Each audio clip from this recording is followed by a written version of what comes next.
Hello and welcome to episode 228 of the Random Nintendo Podcast. I'm Jason. And I'm Angel. I am a not enthusiastic Kevin. Where's the enthusiasm, Kevin? It's gone. With all my hopes and dreams. What happened? What game did you lose in recently? Mario Kart last night. I got trounced by. Were you doing after smack talking the entire night? No, it you was. weren't doing the tournament. It was just among friends. No, it was just among friends. Yeah, I got trounced. Angel, have you been doing the tournament this weekend? I tried the tournament yesterday, but did you also get destroyed? Yeah, I mean, I got Mario Karted. Got 6th place on the first race, which essentially means there's no point in doing the rest of it because there's no way you get top 8 if you get even one thing less than 2nd place. It's about the journey, not the destination. I mean, it is, but games. I mean, that's the thing about Mario Kart. Like, it's a fool's errand to play it online without friends. Like, that game should only be played with friends. Because if you play it without friends, like, it's just aggravating. Unless you, I mean, like, I've had to, like, restructure my thinking into saying, all right, I get points, as in, like, my ranking goes up if I get, like, 8th place and up with a full group of 12 people. So, essentially, anything 8th place and up is good. It's like, all right. Before, it would be, like, super frustrating. It's like, oh, I can't get out of the pack because, I mean, you could be playing perfectly, but the game just says no. Like, the game just straight up says, no, you stay back here. But if you're playing with friends, I mean, it doesn't matter. And if anything, it's even more fun when you get wrecked because your friend did something cool or vice versa. So is there Angel, it sounds like Kevin was saying the opposite moments before you. So is there a reason why you feel this way about Mario Kart and not, say, Smash? Oh. Because Mario Kart has a lot of elements that you have like I said, like, you have no control over them. I could be playing perfectly and I could still get last place, which is why, like, for a while it would, like, really piss me off that, like, losing would piss me off more because it's like, no, I did everything perfectly but I still lost. This is like bull. I hate this game, blah blah blah. But Smash Brothers is the opposite, where if you're playing extremely well, you will only lose if you either mess up on your own or the other person was just straight up better. So you I can understand that then. So you don't really feel bad. I mean, you can't blame anyone but yourself. And in this I got game, Mario Kart pretty hard last night. Yeah, and Mario Kart, you can literally blame the game. Like, you are out of the equation. Someone like Jason could get first place. He's literally beaten Nigel, like one of our seasoned, like, veteran Mario Kart players. But he's lost to Jason a couple times because Mario Kart is Mario Karts. And let me tell you, what a glorious feeling it was to win. Oh man, I'm so happy I've been spared of that one. What a true moment to cherish the rest of my life. Yeah, but speaking of cars, I guess that's the theme of the episode because we watched Cars recently, and Jason's just on a Cars kick. So yeah, there is a Cars kick. We're calling this episode Full Speed Ahead because we're talking a lot about games with cars. I mean, Mario Kart, that wasn't even necessarily planned, but, like, that's one with cars too. Is it Full Speed Ahead? Like, isn't that like a nautical, like, term? Don't ruin this, Kevin. You are correct, though. Now that you mention it, you are correct. I think it is. Like, I don't think anybody in a car has ever been like, "Hey, full speed ahead!" Like, no. I mean, people that pedal to the metal. What about full throttle or something? Should we? You want to change it on the fly? We could do full throttle. Okay. Ooh, you guys are witnessing history. We're witnessing history and on the fly episode title change. Good thing I did not make any of the banners for this yet because I would have to go redo them.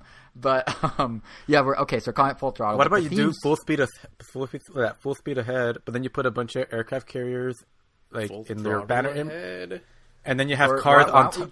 Then you have cars on top of the aircraft carriers because the ships are going full speed ahead and the cars are. Or we could do. Yeah, no, that's a lot of work. We'll see. We'll see what my Photoshop skills look like because I only have a little bit of time between when we record this and when we all regroup to play Switch and have me win at Mario Kart. Maybe I don't know. But before we continue, I'm sorry, Angel. Did you say that you just saw Cars? Like for the first time? No. Like Cars 3? Oh, okay. I still haven't seen Cars 2, which apparently is Nigel's favorite. Oh, excuse me? He likes that movie? He said that's his favorite of the three. Oh, you saw it in theaters? I saw that movie in theaters. I saw it in theaters with, like, my entire family.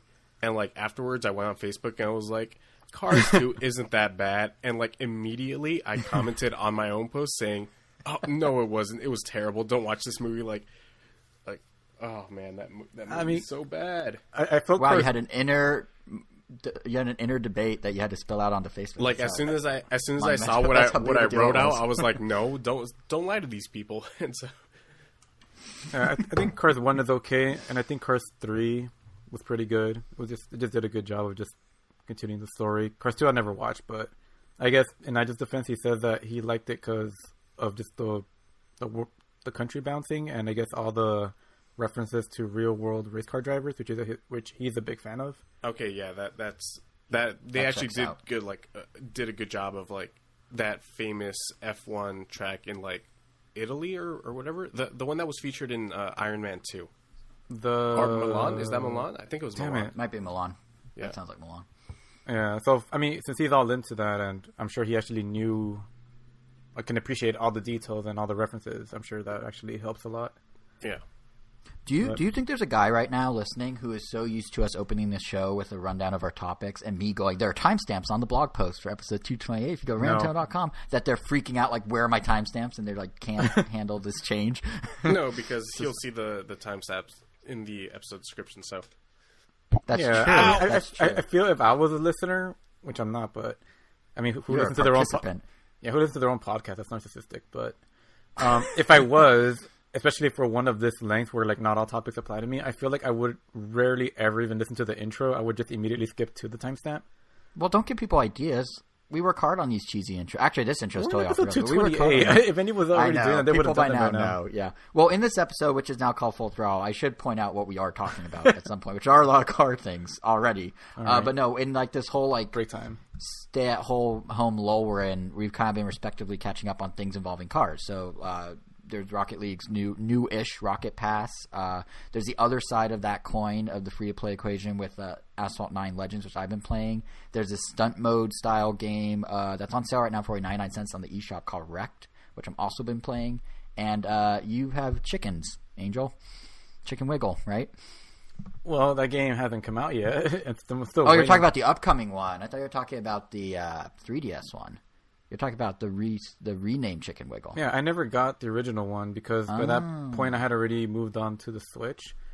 But yeah, they just came out with some updates recently, and when they came out with the update, I was like, oh, that's right, I backed this game on Kickstarter. But then, well, I'll get into it later. But yeah, we'll do what we've been playing and then what you want to be playing, because I misunderstood what you were playing when I made this list. But yeah, besides the car stuff, this episode, I won't even be playing Rhythm Heaven on my 3DS. About it. That's fair. That's a good one to do. The creator said that people wanted a new Rhythm Heaven. They should be vocal about it. So here's your platform, Angel. Be vocal. So all right, I think I have to go above and beyond. Yeah, really. When we get to what you're playing, just belt it out. Oh no, I meant more I'm gonna have to bring back make a brand new video. I think the last video I made of Rhythm Heaven was the Little Mac one. Mm-hmm.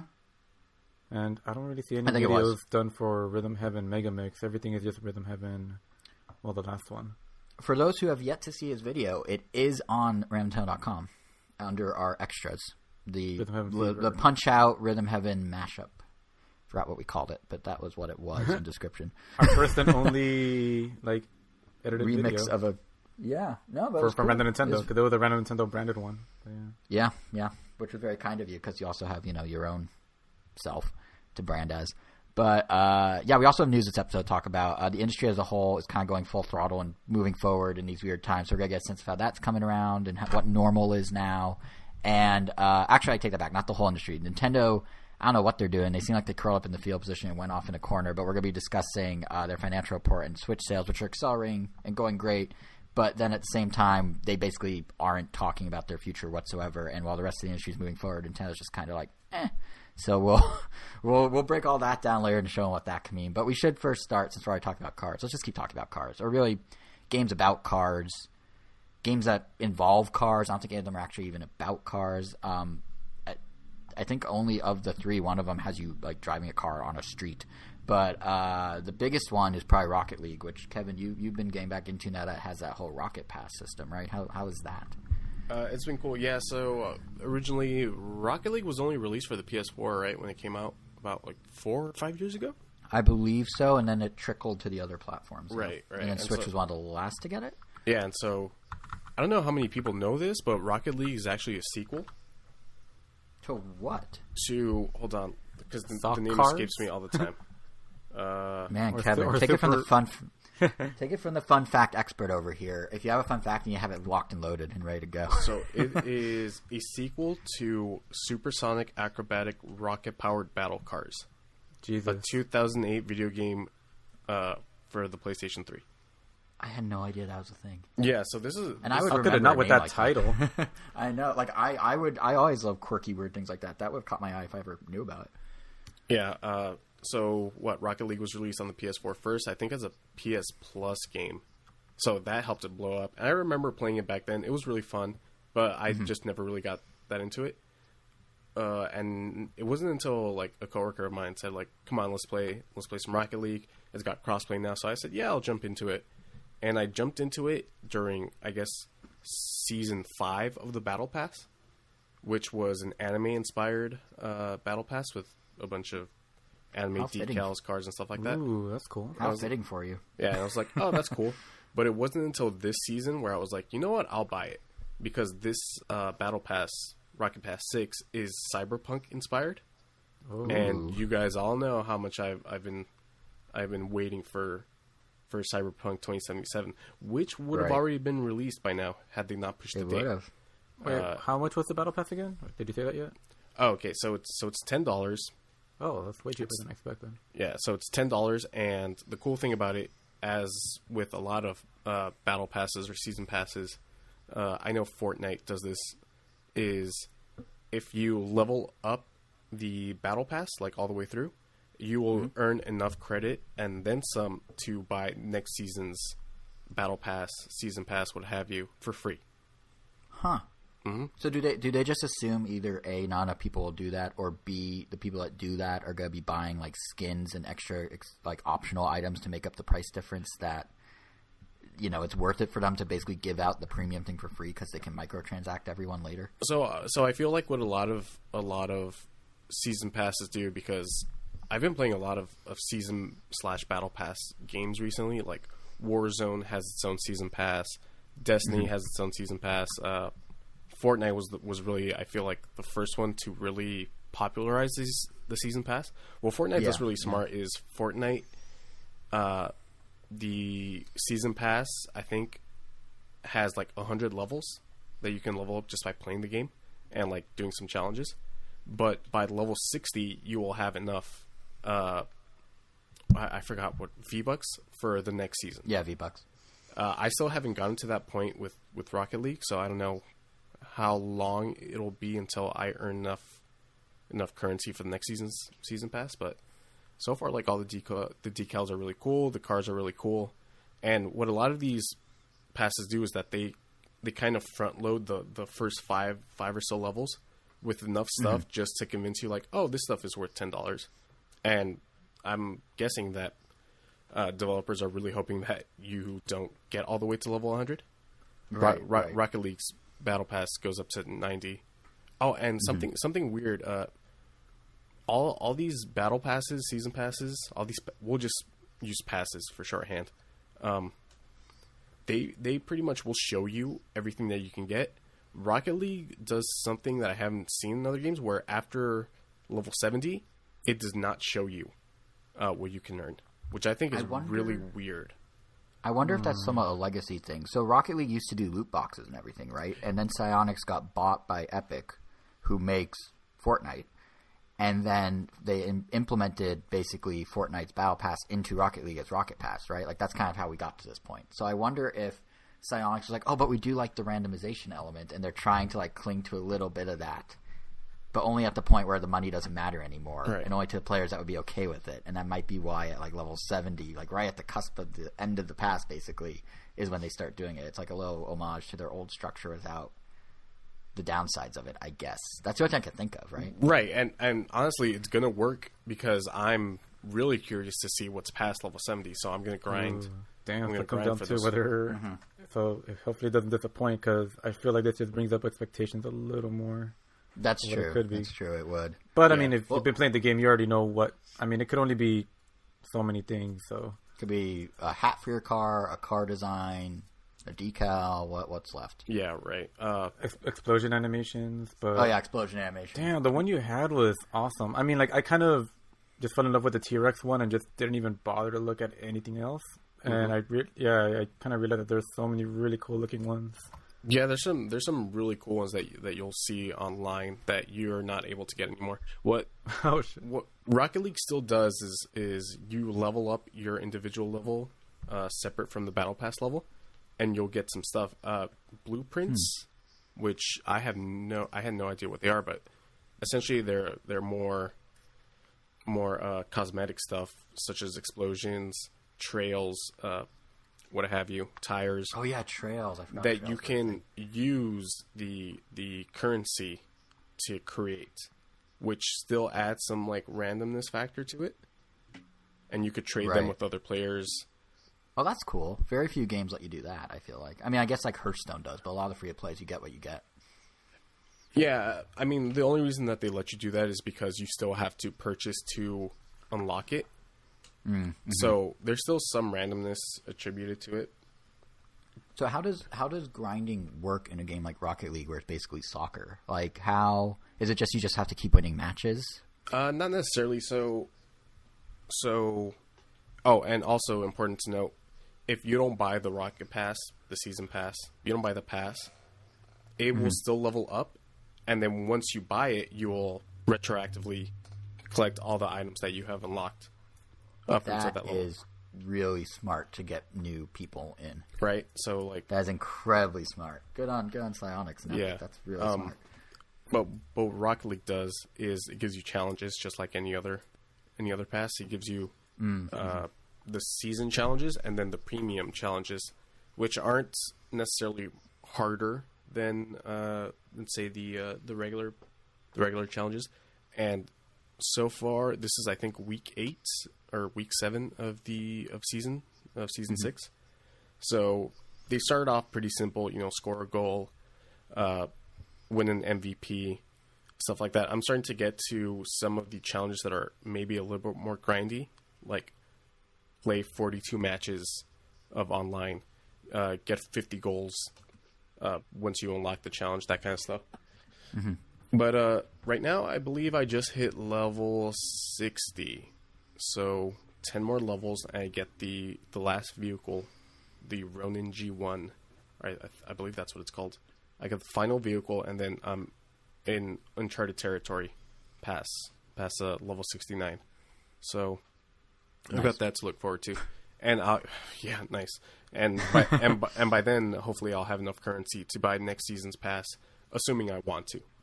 Assuming the theme is there, which I think with season 5 is when they started doing these themes, because I was looking it up and I couldn't see a theme for season 1, 2, 3, 4.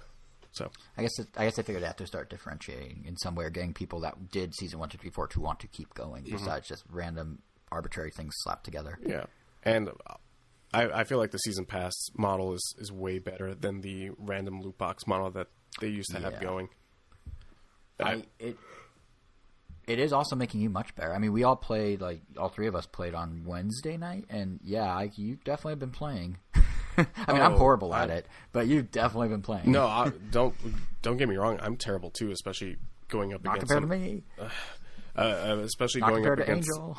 especially going up against some of these online players that it's like, man, you're such a tryhard. Just like watching people do these flips and stuff like that, but it's more me being jealous of how good they are, to the point where I was like, because I never did the tutorial back when it came out, so I was like, let me try the tutorial.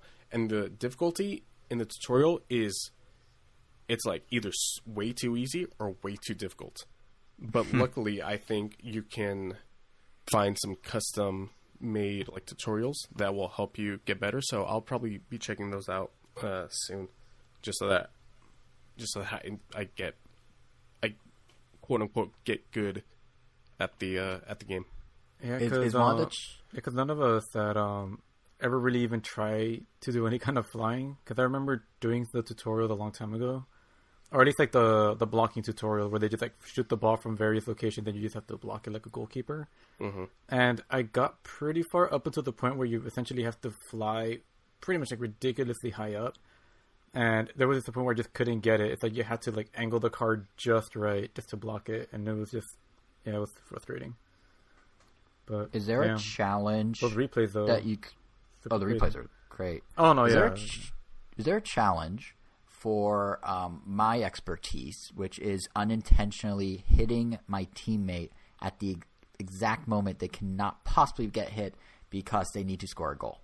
No, because I did that like a dozen times. Yeah, I have the recordings of Nigel yelling at you.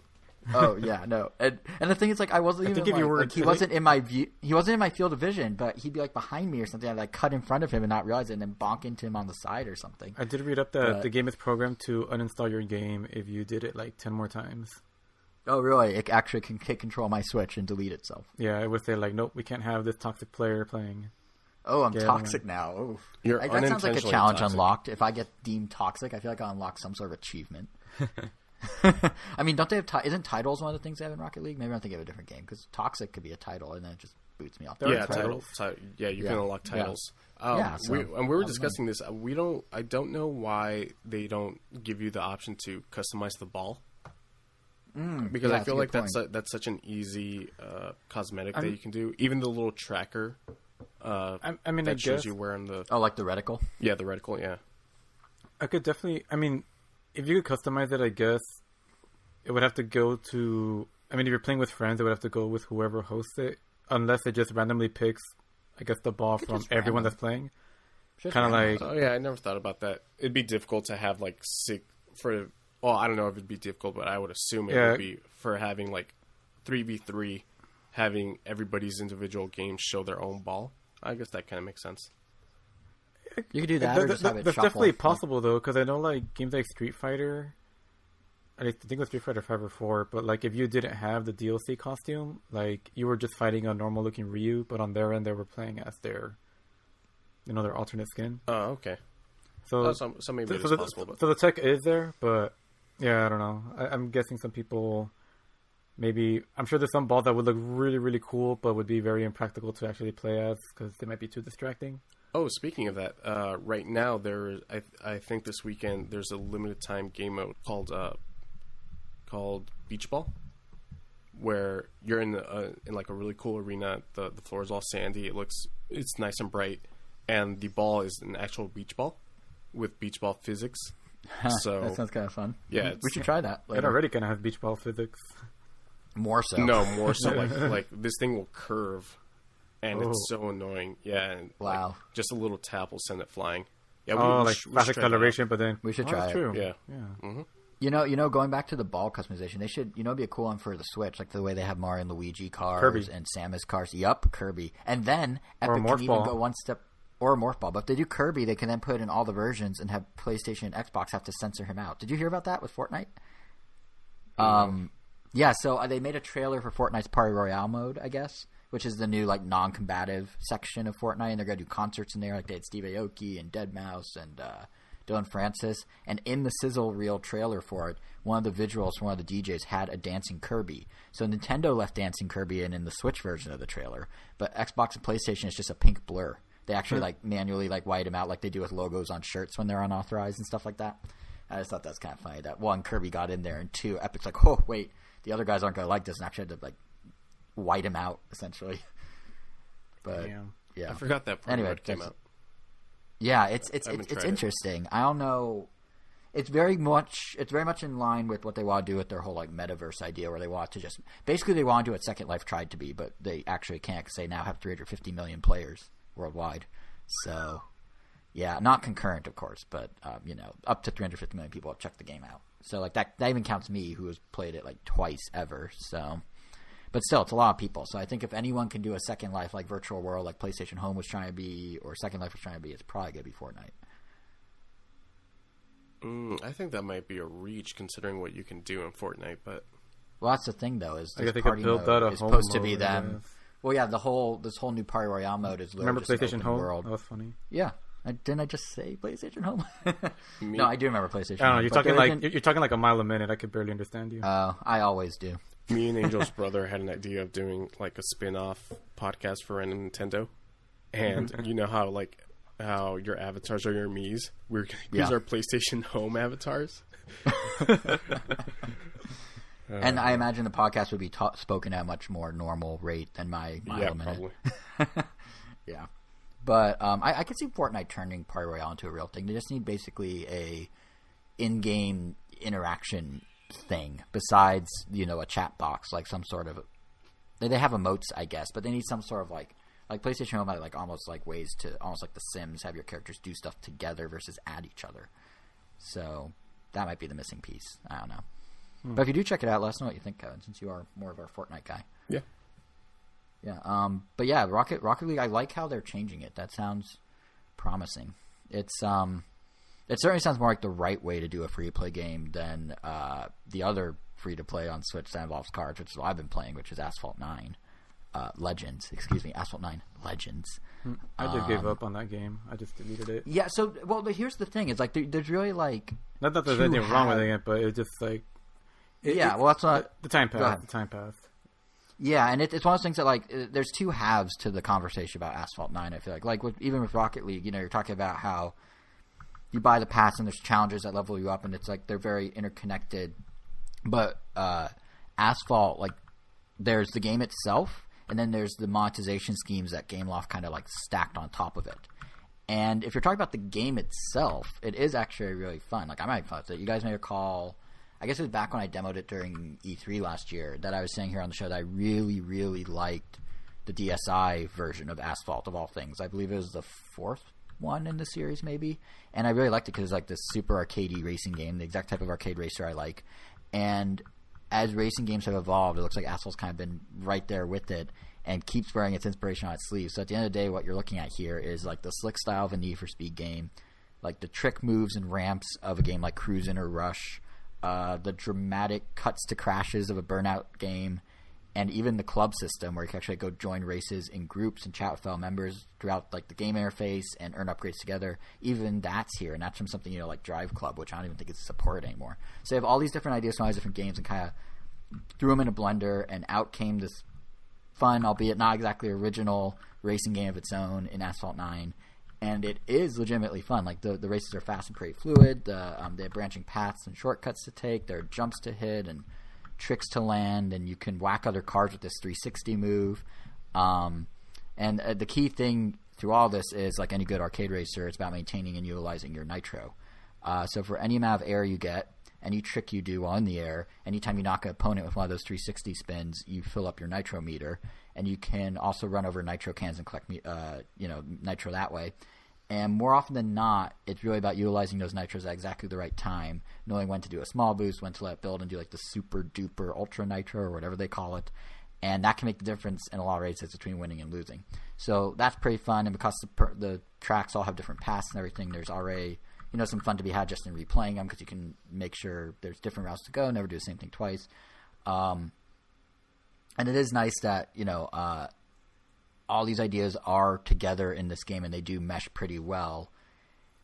And they give you, much like with the gameplay where it's all these different things combined, they give you so many control options to do it too. Like there's motion controls. They have what they call touch drive, which is straight out of the mobile version where all you do is tap left and right when you go left and right. You slide left and right and then you tap to do nitro. I mean, if you're playing it on Switch, it's probably best to use the tried and true buttons and sticks. That's what I was doing. Like if I wanted to play this with motion or touch, I'd use the phone version. And playing on Switch, makes it feel more like an actual normal racing game. Plus, playing on Switch means you get a few exclusive things. There's a red and blue Joy-Con color schemed BMW you get, which is nice, but whatever. The big one is there's the inclusion of an actual local multiplayer mode. Supports up to 4 people. Does not require any of the free-to-play mechanics to work. It's just there. And likewise, credit where it's due, Gameloft also does not require a Switch Online subscription to do any of the online play in the game, like the clubs or whatever, because, again, free-to-play is the name of the game here, so they'd rather you just pay that way, and they swallow the cost of online. So that's the game, but then the other half of it is the free-to-play mechanics, and that's where it's interesting to see how it contrasts with what sounds like the much more successful Rocket League. Because the way the game is structured here is that is you spend the most of your time in career mode, which is divided into individual seasons. They each contain 5 to 10 races, from what I can tell, and there are a ton of seasons. I scrolled through the grid, and it's like dozens upon dozens of seasons. So, like content-wise, there's actually a fair amount of gameplay to be had. And within each season, the races, they're different structures. Some are full-on multi-lap competitions. Some are shorter drag races. And when I say shorter, I mean like less than a minute, like really short. Some are time trials. And playing any of them uses up what they call your gas. You have a little gas canister. And every car in your collection has its own gas canister count, essentially acting as like the energy meter that you see in a bunch of other free-to-play games. And you can refill your gas when it runs out, but that either requires waiting a set amount of time or paying to speed it up. What's interesting here, or what I thought was kind of interesting, is they sort of throw you a bone because the gas meter is by car. So you can theoretically just switch to another car and try a race with that one instead. However, in comes monetization scheme number 2 when you do that, which are the upgrades. Yeah, there's 3 of them. So monetization scheme number 2 here is the upgrades, where cars are all given a score that kind of serves as a barometer of whether the car will be a good fit for a given race, kind of like how Mario Kart Tour does it. So each race, in turn, has a recommended minimum score that you should make sure your car matches. Kind of like how Mario Kart Tour, there's certain racers that perform better on certain tracks, so you kind of need to have like a diversified set of racers. Here, if you want to jump between cars, you need to make sure all your cars are upgraded. And to get your car score up, you have to buy upgrades for the car using in-game gold coins. And should you run out of those gold coins, you get to spend real money to buy them, or you have to wait to upgrade till some other time. So even with the freedom to switch between cars, unless you decide to, upgrade them all in tandem and keep rotating, it's kind of a misnomer that you can switch between cars because you're still going to be waiting or still going to be spending real money, which then brings us to monetization scheme number 3, which is how you get the cars. So instead of just giving you cars, the game also uses the term blueprints like Rocket League, which is kind of funny. But in this case, you have to collect these sets of blueprints, some of which are given to you when you win races or clear seasons. Others are loot boxed essentially in the form of card booster packs. So some of these booster packs are given to you for free.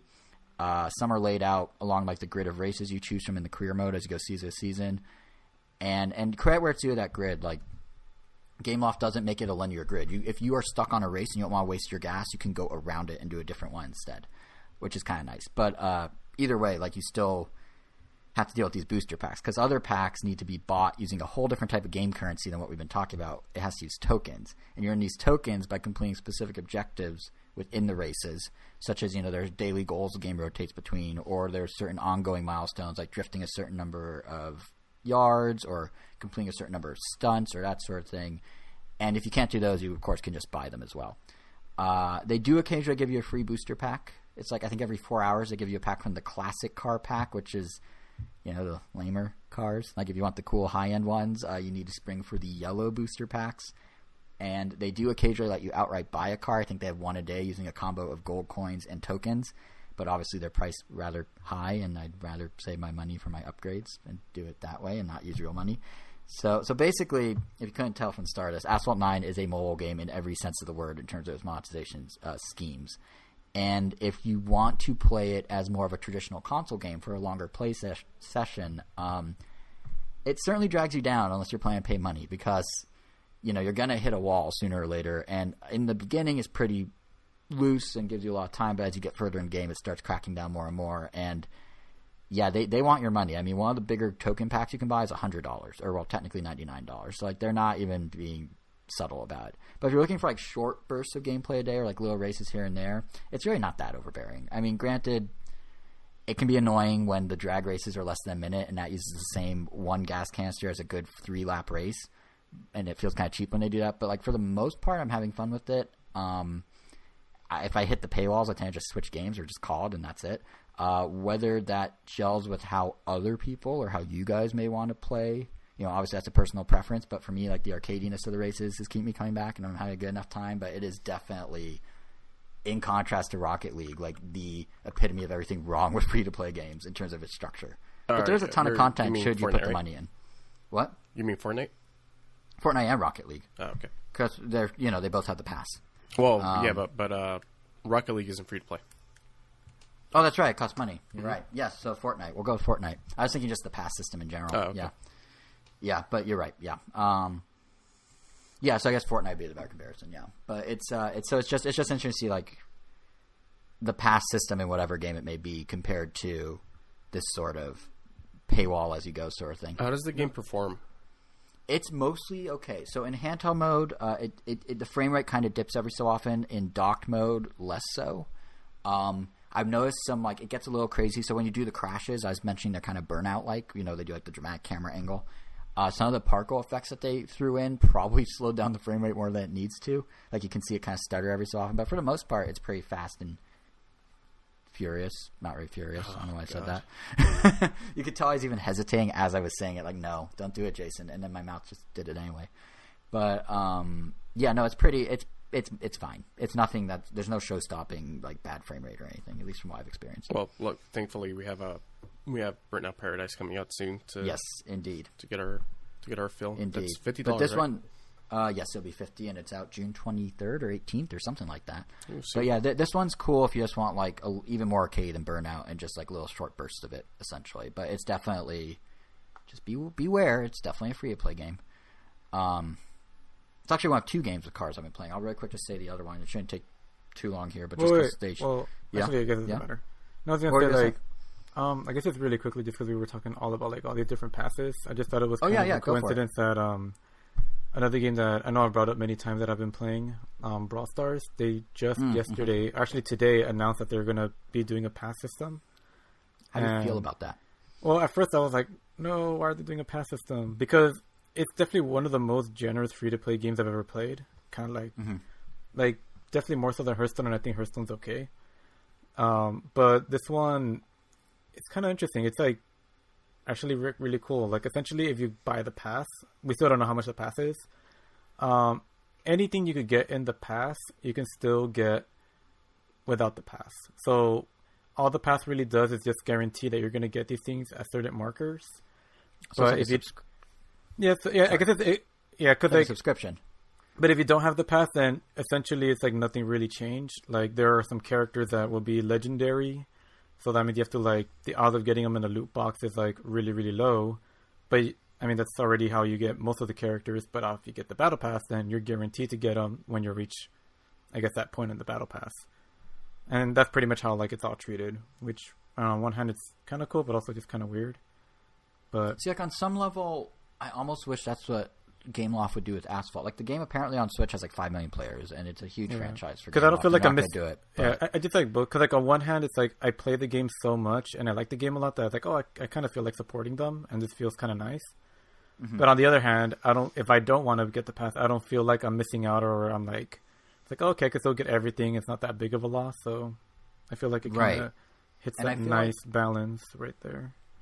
I feel like I kind of, now that I think about it, I didn't even consider, like, what if they try and convert it, but when you mentioned Brawl Stars, like, if Asphalt did it, the structure's already there. They have a career mode divided into seasons with races. They could just pivot those seasons a little and make them into things where, you know, you have a certain number of seasons per pass, and everything you unlock within that season you get guaranteed as part of the purchase, or you can buy individually or through in-game currency if you prefer not.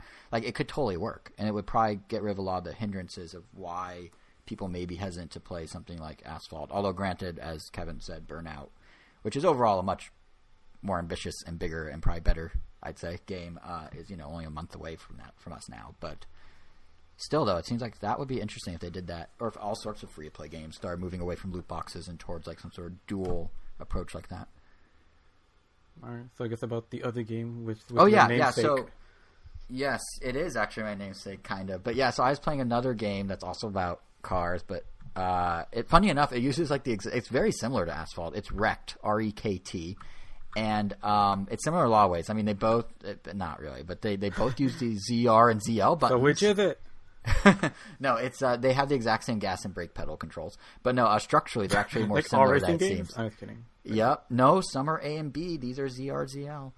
I feel like most traditional racing games use ZR, ZL. I think only like the party racers like Mario Kart use A. Oh yeah, totally. But yeah, my shoulder buttons are getting a lot of mileage these days. But structurally they're actually kind of more similar too, because they both give you objectives that you earn coins off of to unlock stuff. But in REKT's case, you're paying one flat price up front, and the coins are solely in game, and that's that. And where they also differ is what they pay tribute to. Like if Asphalt is like the mix and match of racing game mechanics from every single franchise in the last decade, REKT is and a homage to the excellent and very specific stunt mode from Rush 2 back on the N64 with maybe a little dabbling of Tony Hawk in there. Did you guys ever actually play Rush 2 or the stunt mode in Rush 2? Do you know what I'm talking about? Nope. Okay, so when I was a kid, I really, really loved this mode. Basically, like really loved it. Basically, the game just dumps you in a giant room full of ramps and loops and these weird little square bumps on the ground that would launch you sideways. And this is Rush I'm talking about. And you have a set amount of time to try and pull off the biggest tricks you could by launching off any of these surfaces and spinning your car around like a madman. The catch is that you always had to land on your wheels or else you'd start physically damaging your car to the point that it could actually explode. Makes sense. And for what? I said makes sense. Yeah, it does. And for an N64 game, like that damage they showed, actually like fair amount of detail. Like the damage animations, the angles, the way you could like dent the car, pretty elaborate. But basically, when time ran out, you got your score and that was that. And as a kid, like I never actually owned Rush 2. I just rented it all the time. I don't know why I never bought it, but I would rent it and just only ever play stunt mode. Like the game is known as a racing game. I was in this little side mode and that's all I ever did. It almost felt like this weird little secret only I knew about because like none of my friends ever played Rush or knew about it. You guys never played the stunt mode. Nintendo Power never really covered it during the time I was subscribing to them. Like it was just kind of this thing that was like hidden away. And now fast forward 18 years or so and like imagine my pleasant surprise when I see that this little indie studio called Little Chicken Game Company made what amounts to a modern day version of the stunt mode from Rush as an independent release called REKT. And I mean, this is like a send up through and through. The art style has a similar, albeit a bit, refined in HD, like Tron aesthetic with a hint of blockiness. Although now it's kind of cool is as you do stunts and build combos, like the whole level will change color to indicate the like chain of the combo times 2 times 3. The physics in REKT are like exactly how I remember them from Rush. I don't know if they actually are or how much that's nostalgia, but it felt like exactly the same. The music's about as equally techno, although now they have in REKT this voiceover that kind of sounds like the generic cartoon voice of like a Satan character, like sort of like the South Park Satan, like that kind of, where they run the voice through like a lowered processor and then like double it kind of. It's literally exactly the same as that. It's kind of weird. But beyond that, like even the ramps and the placements of the objects in the course, they just feel so much like Rush. And it's cool because they just took that and then they kind of modernized it and expanded on it in some notable ways. It takes a bit of a cue from Tony Hawk, so it lets you use the right stick to influence the tricks you perform depending on which way you hit it. It introduces different activities within the stunt course itself, so it's not just about going up ramps and stuff. You can now drive through checkpoints within a time limit, or they drop a ball in there and you have that to interact with. And at that point, it almost feels like Rocket League, actually, because the physics are kind of that same sort of looseness. Yeah, I'm looking at a gameplay trailer right now. Yeah, it's kind of Rocket League without Rocket League vibes. Yeah, and they even what's kind of cool is they even expanded the courses. So in the trailer, they show one stunt course, and in Rush 2, there's one stunt course, but you can actually unlock more elaborate structures that have layers to them and stuff as you go through the game, which actually brings me to the other big addition over what Rush had, which this game actually has some structure in the form of objectives. So at the start of each run, the game's going to give you 3 objectives to clear. I think they're chosen at random. And if you do so, you earn tokens, and those tokens can be used to purchase the additional courses. And then separate from that, for every stunt you do, you earn points, and you have a point meter to unlock new cars. And every time that meter is filled up with points, you get one of, I believe, 50 different vehicles. And each vehicle has its own handling, usually some sort of weird pop culture reference thrown in. Like one of the early ones is this very heavy A-Team style van called the B-Team van. So like they're, kind of little like gag nod things, pop culture, but there's a ton of different vehicles. And then they let you just run around and do stunts in one of 3 different modes. There's a score attack mode, which is, the meat of it. There's a free play mode with no real limits, which is in a way closer to what Rush was. They had a time limit, but it was kind of just you do whatever you want, and that's that. It didn't quite have the structure of like the score attacks objectives and whatnot. And then kind of interestingly, they have, I always say interestingly because it's only on the Switch version as far as I'm aware, a multiplayer mode that actually has 3 modes within it. You can do a Capture the Crown, where you're basically trying to hunt down one person. There's a tag mode called Virus, where you're trying to hit everyone and infect them. A little weird timing-wise. And there's a rally race mode of sorts called Baja that you're just doing laps within this weird and, the weird physics of the game. But that's pretty much it. Like, it's a simple concept that's really just a major homage to a Rush 2 stunt mode. But then they did manage to flesh it out into a pretty full-fledged game in a way and give it like a fresh coat of paint and everything. And normally the game goes for $5.99. And you could argue that unless you're like me and have this weird rush nostalgia, it may get a little repetitive at that price. You're just doing the same, driving around, doing tricks, and that's it. But until May 27th, it turns out it's only 99 cents. And it is, I would say, absolutely worth the price of admission at that point, if not double or triple that price, which, I'm still at most talking $3 here. But you know what I mean. Like it's for 99 cents, there's a good amount of content in here. And again, there is some nostalgia talking here. I keep comparing it to this game that no one else has played, but those developers knew what they were doing when they did this send up, and it nails it. So at least on that level, I am very much enjoying it. So those are two games I've been playing primarily, Asphalt and REKT. Angel, nice. I thought you were playing Chicken Wiggle. I guess you were dreaming of playing it on Switch, opposed to actually playing it. You just misunderstood what I said, I guess. I just said I had some thoughts about it. I totally misunderstood that. But it's no longer Chicken Wiggle. That's the thing. Yeah, no, they renamed it. Tales. Yeah. They want that Disney money, I guess. So apparently, did you read the blog post from Atui about why they changed the name? I did, and it's like it makes sense. Right, make up your mind, but yeah, I mean, it seems like they're pivoting it. Well, yeah, I mean, the game was supposed to come out. I don't even know when, like 2 years ago. Mm-hmm. Like it was supposed to be close to like a launch title for the Switch, and then they took too long, and then they announced Mario Maker, and it's like, oh, that's pretty much what we were gonna do. But they were supposed to have that out before Mario Maker so that they could kind of nail that creator market. But now that Mario Maker's out and it's now like at its most impressive, like, yeah, it's kind of hard to justify it existing. So it makes sense to kind of pivot it to focus more on the single player aspect of it. And it's not just Mario Maker. It's also on the indie side. They already have an indie level building game that came out last week called Levelhead, which Nintendo's been promoting pretty heavily through their Indie World Twitter, which it's literally Mario Maker, but it's all indies, and other indie developers are making levels within it. I never heard of the whole community. Yeah, they're trying to pump it up right now. So there's that one, and then there's Super Mash, which is instead of levels, it's game styles that are being mixed and matched. Yeah, that one. And that comes out next week. So in terms of, even though they're not all the same, the idea of like, oh, we're gonna have Chicken Wiggle Workshop and you build levels and it's gonna be great, it's gonna be unique. There are 3 games down the last 4 weeks have been in a news cycle that do the exact same thing. So I can see why, at least on surface level, so I can see why they are doing the rebrand. But how you feel about that as someone who bought into it, presumably because I mean, at this point, like, I don't really care what they do with the game, just because it's been so long. But like, because I don't really want to, it just feels too late to get into Mario Maker at this point.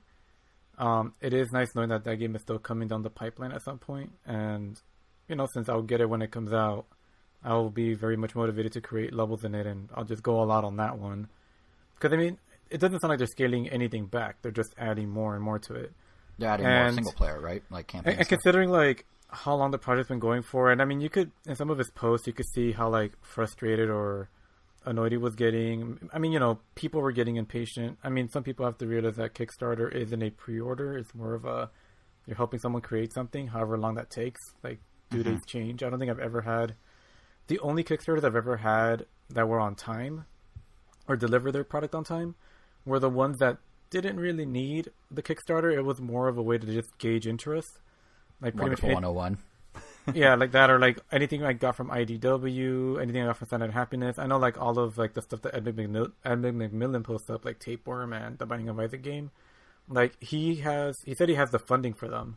He just doesn't know how much they're going to sell, so he'll sell them at the price, if not cheaper, on Kickstarter to gauge how much people want it, and then they're probably out like within like 2 or 3 months, which is usually the turnaround time. But right, yeah, I'm actually looking more forward to this game now, just because I am itching for a creator style game, but the nature of the game is also very simplistic, so it's not something that's it's not Little Big Planet, it's not Dreams, but it's also not Mario Maker either. It's like simpler than that, and I feel like the limitations are kind of exciting because you're forced to get more creative with it.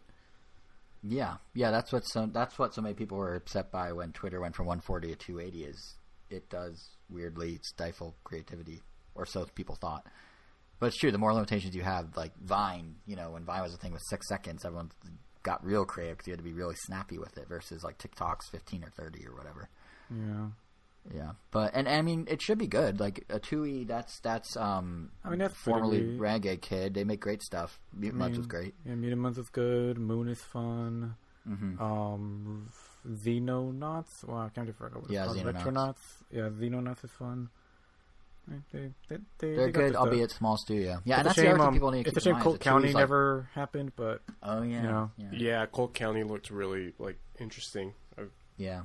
It was using the same really engine cool, as Outlast vibes. Was it using the same engine as Moon and Dimension 1 and 2? Colt County, was it just Western themed? Probably not, because those were on the DS, and this was like a full console game. But that's right. But that was a lot for them to buy. Like that might have been more. Oh yeah, he also made Dimension 1 and 2. Yeah, 1 and 2. Yeah, but yeah, because a 2E just Jules Watson, or is there a Jules second Watson person? and someone else. Like the person he branched off from was more the 3D side. That's why his projects are now leaning more towards like the 2D stuff, the sprite-based stuff. You know, it is kind of interesting if you think about the indie scene for Nintendo now compared to what it was in the 3DS and I guess Wii U days. There were like some go-to people on the Nintendo indie scene. You had a 2E, well, you had Joe Watson in whatever form he takes. You had Way Forward. You had sort of Yacht Club Games. I mean, they're still around and big. But I feel like a lot of these other guys, like because there's so many bigger indie releases now that are on Nintendo platforms and like, you know, Stardew Valley and all those things. I feel like the All-Stars from back in the day that everyone's like, oh yeah, they're guaranteed to keep pumping out good stuff on these indie platforms and on these Nintendo platforms and finding indie success. I feel like they're kind of getting swallowed up a little. Like, I don't think a 2E has the same cachet among Nintendo fans it did 5 years ago. Simply because there's way more people now. So there's a subset of people, but they don't like dominate the indie news cycle like they used to because there's so many other games. Yeah. Which is kind of a bummer for someone like Jules Watson because he's been, you know, plugging away on Chicken Wiggle Workshop for years. And meanwhile, you know, Levelhead comes in out of nowhere, like I was saying, or Super Mash gets like Nintendo's attention and gets featured in a direct instead of hypothetically, or an indie showcase instead of hypothetically Chicken Wiggle could have been. I guess kind of a weird. Yeah, it's like, you know, you planted your flag first, but then you got completely overshadowed. Yeah, I will say, though, I'm kind of disappointed. I feel like a third of the reason why I'm disappointed that Colt County didn't make it is because my track record with Kickstarter has been that every single one was a success. So that's like the only stain on my homepage. But, you know, you can't win them all. That does kind of suck. Yeah. I mean, that's a pretty good batting average, all things considered. I think I have, like, maybe over 10 things. My 2 things, both were released. You were Mighty Number 9. I was Mighty Number 9, I was Yooka-Laylee. And Yooka-Laylee, it's a little empty feeling, but it does kind of feel like Banjo-Kazooie. I'm actually more interested in Impossible Lair than anything else now that that's out. I might have to check that out. There's a demo I want to download. Yeah, that game actually looks cool. That looks really cool. And Yooka-Laylee itself, conceptually, was interesting in terms of they're going to do Banjo-Kazooie, but they're going to kind of modernize it, which they did. But they kind of forgot to put things in the levels, so it's just like lots of emptiness. Oh, even Way Forward's Half Genie Hero. I forgot it back that. But yeah, the other one I did, was my number 9. Which was what a roller coaster that was. Like, and that was early in the Kickstarter days, where it's like, oh, if it's good talent, if it's being headed up by a guy that is responsible for, like, you know, really good games, you're guaranteed it's going to be good. You would think. You'd be wrong. It's nothing against Inafune or any of those guys. I think it's just like you can have an idea and you can get money, but you need to find the right development team for it. Like, it really goes to show how crucial every single person on the development team really is, and having like the right director and producer and the right like project managers and all that in place. It's not just, you know, the creator's concept and you call it a day. At least not anymore. It used to be back in the day, but now you need teams of like, you know, dozens of people. Yeah. Which is kind of why my number 9 was a bummer. Because even when I tried at Con-Con, it was okay. But then the final one, just something was missing. I don't know. I think I have 3 things that I've kickstarted successfully. What were they? Were any of those games? Or board game? Oh, I'm guessing one has to be a board game, right? Yeah, the Bloodborne board game that I still haven't received. Then the first-gen AirPods case didn't have wireless charging, so somebody made us a skin to be able to do that. And that actually did work. And then some really cool USB-C lightning cables that I still haven't received, but it recently just got all of its funding, so I think I'll be receiving some of those soon. We'll make them nice. Are they like very organized friendly or something? Yes. They literally just have magnets attached to them. So that they're almost like fidget toys too. Like, that's funny. Mm-hmm. Yeah. Well, unless you have any other thoughts about Chicken Wiggle, I guess we kind of. Yeah, we could wiggle on. Oh, well done. I was gonna say we kind of, if we're gonna do punts like that, we kind of pump the brakes on our theme of Full Throttle here. So I'm just gonna force us back into being on brand. It's a horrible transition, but I'm doing it. You know what's been accelerating lately? Nintendo's sales. No. Anyway, wow, that sounded almost exactly like the Darth Vader no. That really did. Kevin, how long have you been practicing that? For a while now. I could tell. Well done. Yeah, the big story since last episode is that Nintendo as a company, for really the first time since our world turned upside down, has actually addressed how they're doing and what they're doing next collectively as a company, as Nintendo. And the good news is that they currently have a whole lot of momentum in their favor. Even beyond their own expectations, they have momentum in their favor. Without getting too much into the nitty-gritty here, we're talking a fiscal year where their operating profit rose 41% from a year ago to the very high number of $3.3 billion. That's a lot. It's mostly due to the Switch, not so much due to playing cards, although interestingly, and the reason I bring up playing cards, apparently they now have a category they identify of playing cards, and they call it playing cards, but I think it also includes items sold at Nintendo Tokyo and all their merch that they sell directly. But this playing card category brought in $28 million. That's a lot of just licensed, not even licensed, just random tchotchkes, whatever the word is. But anyway, the real moneymaker, of course, was the Switch, which has now sold 52.48 million units in its lifetime. That is not just bigger than the GameCube or N64 ever were, but it is bigger than both of them combined ever were. And it's also now surpassed the Super Nintendo. In fact, it's 2 million more units than Nintendo anticipated it being, meaning they sold 21 million units over just this past fiscal year of April 1st, 2019 to March 31st, 2020. And they were projecting 19 million. So that means when they're at 21 million, to give you a sense of scale here of like how rare this is, it was not just the biggest year ever for the Switch. It is the biggest year for any console in the past decade. The last time any video game system sold more than 20 million units in a year was the DS back in 2009 and 2010 at 27 million, and that wasn't even the peak of the DS. A year prior was at 31 million. So Nintendo still has a little ways to go to top that, but it is the single most successful console in a single year in a decade. PS4 came close. I know you guys are PlayStation guys. 2016 it was at 20 million flat, but Switch is a million more.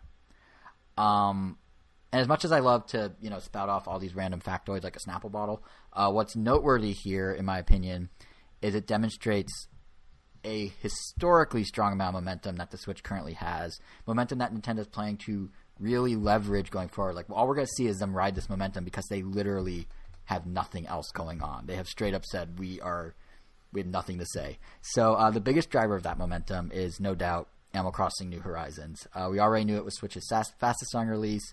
At this point, it's a bona fide phenomenon, probably. In the 11 days that were left in their fiscal year, they sold over 11 million copies. Or to word that differently, they were selling 1 million copies of Animal Crossing a day for 11 straight days. That's 95% of New Leaf's entire lifetime of sales in 11 straight days. And it has since gone on to sell 13.41 million copies, which means it is, in 6 weeks flat, the best-selling entry in Animal Crossing ever. So much so.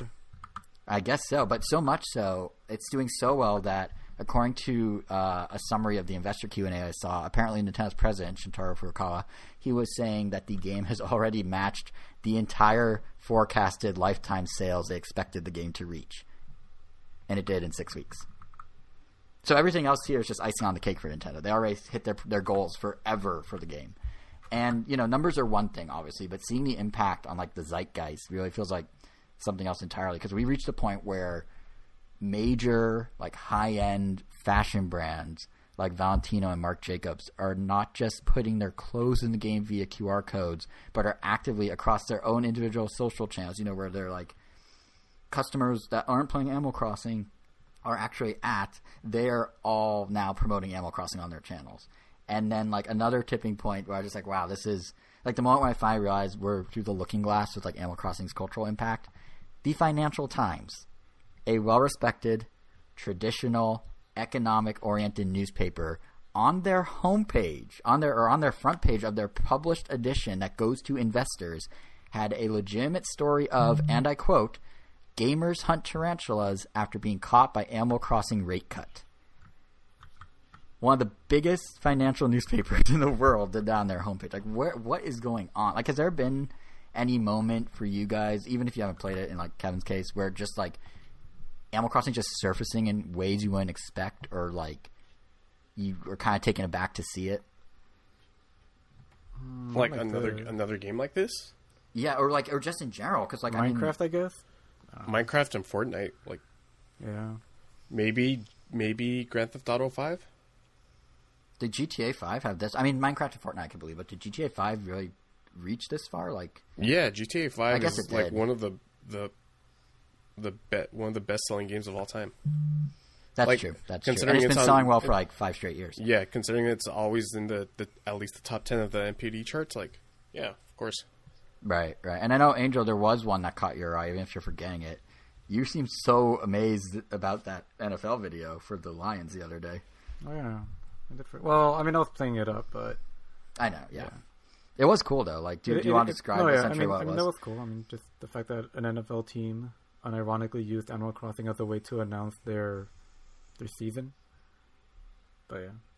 Yeah, and it is like a really well done video. We'll link to it in the blog post for anyone who's curious. But basically, it was like a 6-minute long thing, and every team was represented with some different visual gag. So they like took a giant teddy bear and buried it, and that was their game against the Chicago Bears and like stuff like that. And it was, someone put a lot of effort into that video. Granted, people have a lot of time because everything's shut down. But I think for me, the one where I was like, okay, this is kind of nuts now. We're reaching some sort of a crazy inflection point was one of the highest profile politicians in the country, AOC, Alexandria Ocasio-Cortez, started exchanging dodo codes with her constituents on Twitter and visiting their islands. Like, that's just to think about, like, a game has reached a point where, like, literally one of the probably most well-known politicians in the country at this moment is on her Twitter like, wow, Animal Crossing's so wholesome. You guys are great. I'm going to go to your town and sign your bulletin board and et cetera, et cetera. And this one actually kind of personally affected me because I was so close to getting her my dodo code. So my girlfriend's a big fan of AOC, and I saw this go up. And I was like, wait, I have an idea. You're talking about a band or something. No, because she's like, she's our generation. Hold up, is this the first time that Jason has brought up his girlfriend? Second time. You guys didn't catch the first one, I guess. Oh, that was a few episodes ago. This is going to become a thing now. Second no, time it's this not. episode? No. Second time flex, in the... There's been like a couple episodes in between where I didn't even mention. So, but no, the reason I'm bringing... Does the fact that the girlfriend matter to the story, or can you just say, a person? I guess I could have said a person, but then I'd hear back from her. Just messing with then you. I'd hear back from her being like, "Why am I just a person?" We're just messing. I know. No, but anyway, she likes AOC, and I had an idea of like, wait, I'm what so if? Lonely. But I'm so sorry, Kevin. You know what's always an option? Put Animal Crossing in a Tinder profile and see what happens. That's a good point. I pitched it last episode. No one took me up on it. Yeah, so I saw the dodo code thing go up, and I was like, oh, wait a minute. This is a good idea, because I could have AOC come to my island, have her come to the island, and then be like, surprise, it's AOC, and it'd be like super weird and crazy. And I actually got far enough where the advantage of working at home, I had to switch one room over. So I ran and got the Switch, got booted, got the dodo code. This is a process that takes like 4 or 5 minutes if you think about it, because all the dialogue really. And then I had the DM ready to go. I had it typed. I hit send. And in that like 30-second window when I hit send, she closed her DMs. She only had them open for like 4 minutes. So I was that close to getting one of the biggest politicians in the country into my Animal Crossing island. But alas. Exciting stuff. Yeah, no, but it's just like the fact that... But my point is the fact that there's even that story to tell is insane. Like, what game did that before? Or like, something of that caliber. Or like there's... Do you guys hear about the actual Animal Crossing late night show that exists now? Nope. Yeah, it's pretty lame. I watched it. I mean, it's a cool idea. And I mean, obviously they're making... I mean, it's creative and stuff, but... To fill people in who don't know what we're talking about, so it's called Animal Talking, and the screenwriter Gary Whitta, who is the writer of what I consider the excellent Rogue One and Book of Eli and a few other movies, every single night every week. I'm not sure the frequency, but he hosts a late night show. They built a set in their house in the game. They have a monologue, special celebrity guests, a house band, musical performances, all of it. But it's inside Animal Crossing. And yeah, I watched a couple and it's all right. But conceptually, like, they're getting big people now. They have internet personalities like Greg Miller and iJustine joining it. They have directors like Colin Trevorrow of Jurassic World and Duncan Jones of Moon. AOC has expressed interest. Reggie has expressed interest. Like, it's whether, regardless of what you think of the show itself, it's a legit thing, which is crazy. I am surprised no one has done that before. But that's that's cool. But yeah, and it's always different things that, like, all this is really just to say that if there's no real sign, basically there's no real sign at this point that Animal Crossing's momentum slowing down, and that means that the Switch itself is going to be doing well for a while too, if Nintendo doesn't do much else. I mean, of course, it's not going to be at like this peak level of crazy, but kind of like Pokemon Go, I suspect, which actually is another game that kind of had this weird cultural touchstone moment. But kind of like Pokemon Go, I expect that like Animal Crossing is going to be steadily in the background for years, just churning out big numbers for Nintendo, most likely. And that seems to kind of be Nintendo's own goal, too, because they were saying, a recent interview with the game's director, she was saying that they designed New Horizons to have a steady stream of content that will, in her words, let players continue to find new surprises 2 to 3 years down the road. Which, A, means Animal Crossing is 100% going to, in Nintendo's mind, be a big evergreen title, no surprise there. But B, really makes me wonder what that could be. Like, do you think they suspected this to be as huge as it was? I don't think so at all. I mean, I was saying before that Furukawa was saying Nintendo's lifetime sales projection for Animal Crossing was met in 6 weeks. So it's definitely bigger. Good point. Yeah, no, but I was going to say that I don't think they expect it to blow up like this, because if they're playing 2 or 3 years of content already, they're probably expecting a slower burn. I mean, the series, to give you perspective here. I mean, considering how well the Switch was doing, I mean, I don't know. Maybe it's just me, but I felt like anyone could have seen that this game would have been like a huge hit. It would have been big. It would have been big. They lucked out that they had the pandemic. As weird as that sounds to say. The game literally came out the week all the lockdowns and stay-at-homes began. They could not have timed it better themselves. And you could tell, not just that their sales projection, that's a translation, so I don't know how true, if that's verbatim what Furukawa said, but one way you can really tell is the download versus physical purchase rate for Animal Crossing is about 50%. So about half the people that got the game got it digitally. That's probably the only way they had enough copies out there for people to buy. Like, I don't think Nintendo imagined they'd sell this many physical copies. So it's good that so many people are downloading it. But that 50%, Nintendo themselves, in their financial briefing, they actually, for the first time, made a slide deck as well that actually has, like, key numbers and stuff, which is very convenient for me. But because I like reading these things. But they were saying that that is abnormally high for a digital download rate. And a lot of it's because, a lot of people just are at home and on a whim downloaded the game. So I don't think they, in their wildest dreams, thought it would be this big. I think you're right, Angel, that it would have been big. But I mean, New Leaf on the 3DS topped out at about 12.5 million, and that was with a little boost from the Welcome Amiibo re-release a few years later. Yeah, but that was also on the 3DS, so I mean, like, that system sold well, but it wasn't a Switch. No, it was not. It was not at all. It's interesting in the sense of everything on Switch does well. It's that Switch bump, but it's interesting in the sense of what it means. And this is also like forward. The most like approachable game as well, too. Yeah, and I really think that goes back to the stuff we've been saying in past episodes about how they structured it and all that. Is they really made it easier to get into if you've never played it. Like, to go back to that AOC story, she was saying she hasn't played the game yet, and then she still got her dodo code, went to people's islands, and they sort of walked her through all the mechanics. Like, there's an interview in the Washington Post about it with the first family she visited. And we taught her how to download the Switch Online app, and then we voice chatted, and we exchanged fruit and explained how fruit worked and all this other stuff. And it's really easy to just pick up and go. So it grows from trees, and you eat it. It grows from trees. You can either eat it or plant it. If you plant it, you get more of them.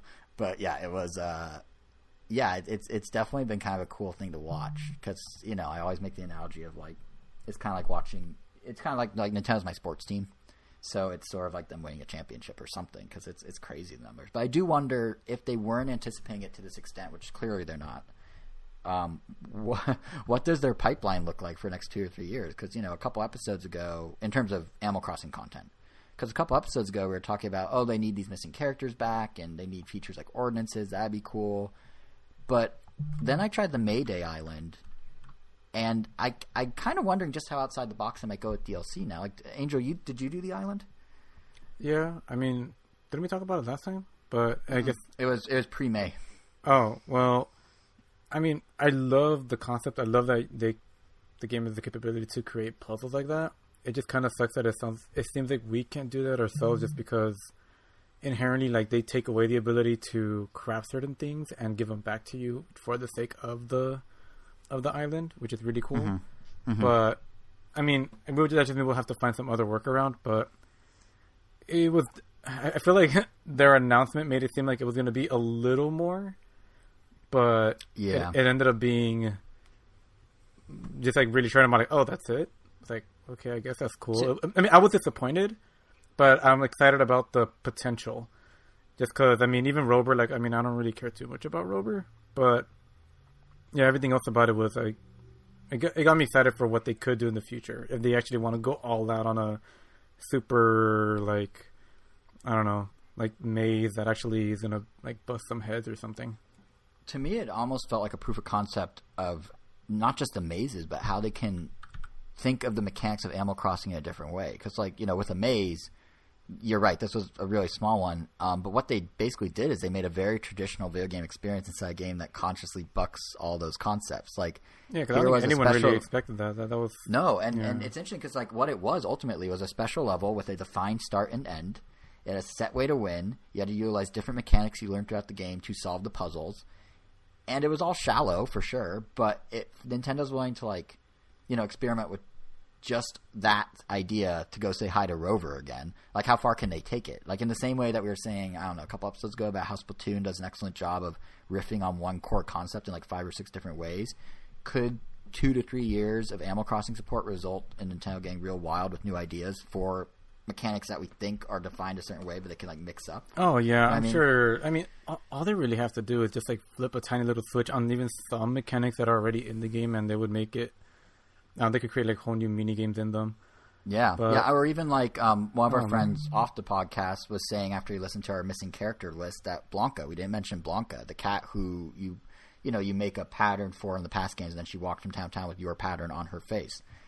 That's an existing thing, but it is kind of this idea. Like, if they bring her back, it is, here's a pattern maker, you know how it works, but now it's being applied in a totally different way. So, like, how could they mix and match these mechanics in other ways is what's kind of intriguing to me at this point. Like, to your minigame point, if Captain comes back and takes you to an island and there's, like, actual structured minigames, that'd be cool. Yeah.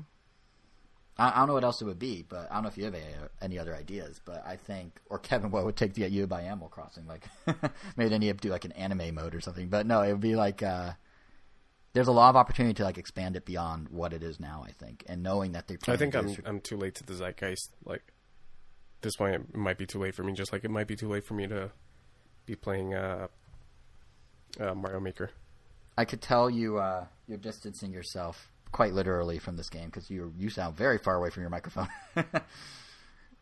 But yeah, it might be, you might have missed. I don't know if there is a way to miss the boat fully, but in terms of the zeitgeist, it certainly has gone on already and gone past, or is passing.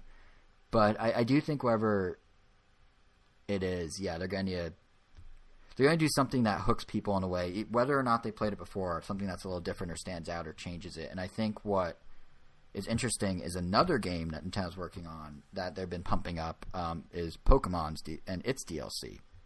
And Pokemon's interesting because Animal Crossing was only part of the Switch story this past fiscal year in terms of being a big contributor to Nintendo's numbers. Pokemon Sword and Shield was actually, no one's really talking about it in the same way as Pokemon, but it was actually bigger than Animal Crossing. So it just didn't have the same, I keep forgetting Pokemon came out. Yeah, and that's the thing. It didn't have the same oomph on society that Animal Crossing did. It didn't have the same, like, cachet, but the sales numbers, like, it was crucial for Nintendo this past year. It sold 17.37 million copies. And to put that in perspective for you and everyone else that forgot this game even exists, that's some of the best sales Pokemon has had in, like, 20 years.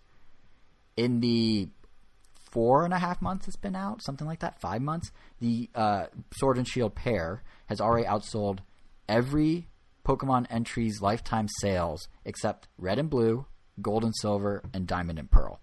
And Diamond and Pearl, better watch out because they're going to be outsold very soon. They're only 300,000 ahead of Sword and Shield right now. Uh-oh. So it's gonna be passed in a couple months' time. But like, that's crazy. Like, Diamond and Pearl were on the best-selling Nintendo system ever, the DS, and in 4.5 months, Pokemon Sword and Shield is gonna just blow it out of the water.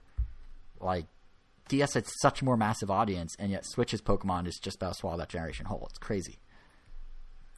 And yeah, I can't believe. I mean, I don't know. Every time I remember it exists, I keep reminding myself, like, wait, why don't I have this game yet? But well, that's what I was gonna ask you because, like, it's when are you gonna get it? Because I don't know. Nintendo's positioning DLC for it as if it's a new game release. Like, they're really treating it like on their slide, on their financial report slide. They list it in the same size and format as Xenoblade, as Clubhouse games, as all the new releases that are actually coming out. They're like also Isle of Armor and Crown Tundra. Well, the thing is, like, I was gonna wait for the third version, which already came essentially, and I don't know, it came too soon. Like, I was kind of hoping, like, all right, a year from now, when it would usually come, I'll have cleared off more off on my plate and things will be a lot more stabilized. But because it already came and and it's making me feel that much more behind, I just feel less incentivized to get it. But if there's no other major Nintendo releases this fall, wouldn't getting it around the time of the Crown Tundra coming out in the fall make sense? Because then you are getting your 1 year almost. Well, I'll be playing other things. That's the thing. There's like already a lot of other games that are coming out that I want to play. Right. And I mean, by then, like, Smash Brothers would have already had like 2 more characters, and I would already been. I mean, you have to remember, like, I play Pokemon for the competitive side, and I feel like at this point, like, I'm still keeping up with the meta, but I think I'm just gonna wait for the next generation at this point. All right, I guess that's fair. I'm just going to put all my eggs in the Smash Brothers basket, essentially, and that can make some sense. I mean, unless, like, they would. Yeah. I mean, at this point, like, as much as, like, I feel like, yeah, like, I like the fact that they kind of that a lot of Pokemon didn't come back because, like, well, who cares that half the decks didn't make it? It's like a nice soft restart, blah blah blah. Like, I mean, I still find all that appealing, but I'm also at the point where, that being said, like, I love the competitive side, but half the motivation for playing any Pokemon game is also just the appeal of the Pokemon themselves. And, like, if the timing had worked, I would have bought it. I mean, at the time, I didn't really spoil a lot of the decks for myself, but if the Pokemon sucked, whatever. Like, I mean, I guess I would have had it, but, like, now that the game has been out for a while and I've seen every Pokemon, I don't really feel motivated to, like, I mean, out of the new ones, like, the only one is, like, Cramorant that I really liked. But besides that one, it's like, there isn't really, like, a bunch I want to play as. Like, in Sun and Moon, there were a few that I was like, oh man, I love this design, I want to play as this one. And, I mean, sometimes that kind of wins out over. I mean, even in my competitive Pokemon teams, every single Pokemon I turned into a quote-unquote perfect Pokemon. I made them perfect because I love their design and them as a character. So if there aren't any that really, like, appeal to me, then I don't really, like, what am I getting it for? It's like I'm just doing work at that point. Yeah, no, that's fair. It's interesting because, like, I mean, if they bring back Chatot, it's like, maybe at that point. Because, I mean, we are past the point where, like, to deal with the new Pokemon, it's like, now I'm just looking for any motivation to get it. They may bring back Chatot. I mean, they had new Pokemon. Yeah, that specific island, I forgot what they called it, but I just had it here. Wait, wow.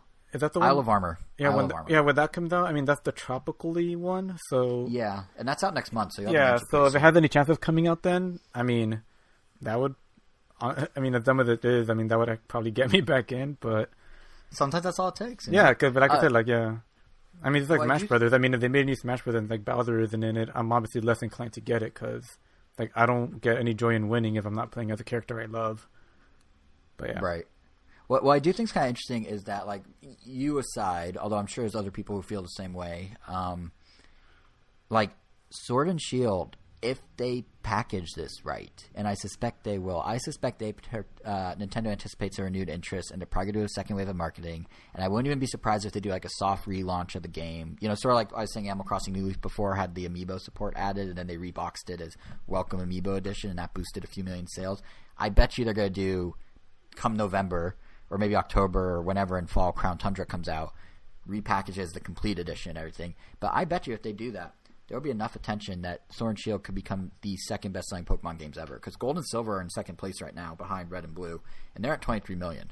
This is at 17.37, doing just 5 months of sales. So, like this, who would have thought that Pokemon would come back? Like, who would have thought that in 5.5 months, the lifetime sales of 4 going on 5 entire generations of Pokemon games would just be wiped out like that? It's kind of wild. Damn. Well, I mean, frankly, lapsed players like hit home hard. I mean, a lot of coworkers that are playing Sun and Moon are people that have told me haven't played since Diamond and Pearl. You mean Sword Shield, right? Sword and Shield, yeah, Sword and Shield. Yeah. Like they haven't played since the DS days. If they were Pokemon fans, and if they weren't, they had just played since the Game Boy games. Yeah, just like me, I didn't play. Yeah, I was gonna say, Kevin, that's you, isn't it? Because like if they had a 3DS, by that point they were kind of like done with Pokemon. But now that it's a Switch and it's essentially revamped, for lack of a better term, then it's like, why not jump back in? And frankly, I'm just happy to see Game Freak's willingness to try new things actually be rewarded here. Because I'm sure, like, oh yeah, there's obviously that small subset of people. I mean, you already point out you don't mind the national decks not being there, the full national decks. But it is nice to see that, like, it's blowing up like this, because it does have less content than games in the past, blah blah blah blah blah. But it's one of the first times Game Freak actually it is one of the first times that Game Freak actually like decided to take real risks for once, and not just like little changes like Sun and Moon where they made it a bit more linear, but it's kind of the same. I mean, like full on like the wild area, introducing some light MMO components that people have always kind of wanted. At least me, I know as a kid, I loved the idea of what if there are other trainers from the real world in the game in some way. Like, it's so cool to see them actually be rewarded so handsomely for those efforts, and I'm hoping it means future Pokemon games, once they get through with the DLC, once, they package it up and say, okay, this is Gen 7, I guess, as a complete form. I'm really curious to see if this finally lets Game Freak experiment a bit more, or even more, with Gen 8, and actually, like, really just do what they want, versus what I'm a little worried about, which is that they just say, oh, cool, Gen 7 worked great. What if we do, like, Gen 7.5?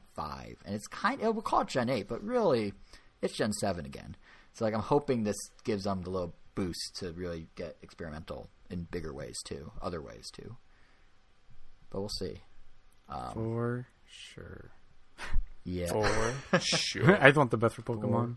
Sure. Yeah, and I do think, though, that, like, I know I sort of said it quickly in passing, but seriously, of note, Nintendo is treating this DLC like a major new game release. Like, this is... And that's how they treated it at the beginning of the year when they announced the DLC. Like, to them, we have Sword and Shield, but, oh no, we don't have the next Pokemon. The next Pokemon's coming in June and fall, respectively. So it's interesting that they're doing that. So it's like Pokemon and Animal Crossing are really the two biggest movers and shakers for them right now as they go into the next year without any real communication of what else they're doing. But it would be unfair to say that it was just those two, because basically anything Nintendo releases does extremely well. I mean, I mentioned before the Switch bump. You were talking about it. I know. Where's the picture of the Switch printing out money, just how the Wii had one? Dude, it's insane how much the Switch is printing out money. I mean, so many. Basically, Photoshop that, Jason. I want to see. I'll work on it. at some point. But who would it have? I mean, the other one had Miyamoto and... well, then they made one with Kimishima. I think he was holding a Switch, but it might have been a Wii U. But Kimishima's no longer the president either. Now it's Furukawa. So I don't know if there's one of him. I'll have to do some digging. But seriously, if you put who was the one before the current? Kimishima. Kimishima. He was one of their financial guys that then sort of stepped in. He actually used to work at a bank prior to Nintendo. My favorite meme that came out of him was like, "How do we save Nintendo?" And then it's 3 pictures of the rears of female characters, like Twintel and right. That's right. Yeah, because Nintendo. I love that picture. Nintendo discovered the form of women quite strongly in the early Switch days and late Wii U days.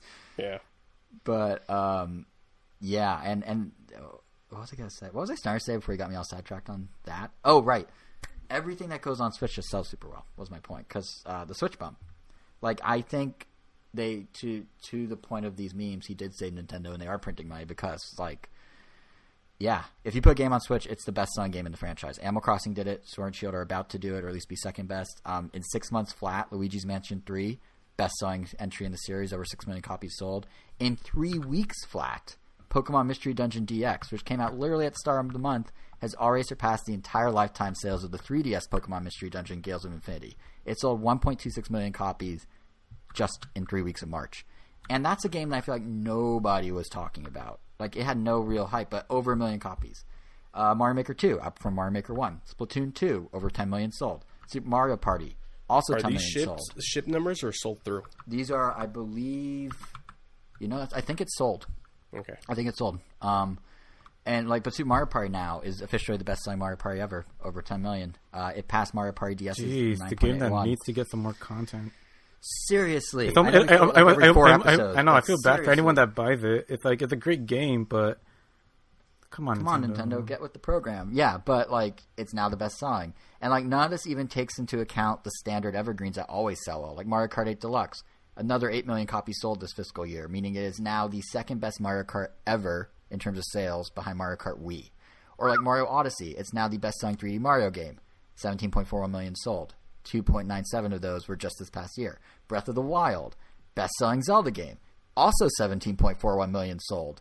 4.64 of them, yes, nearly double or just shy of double of what Mario did in the past year. Even slow burners, even original titles, Ring Fit Adventure, now over 2 million copies since it came out in October.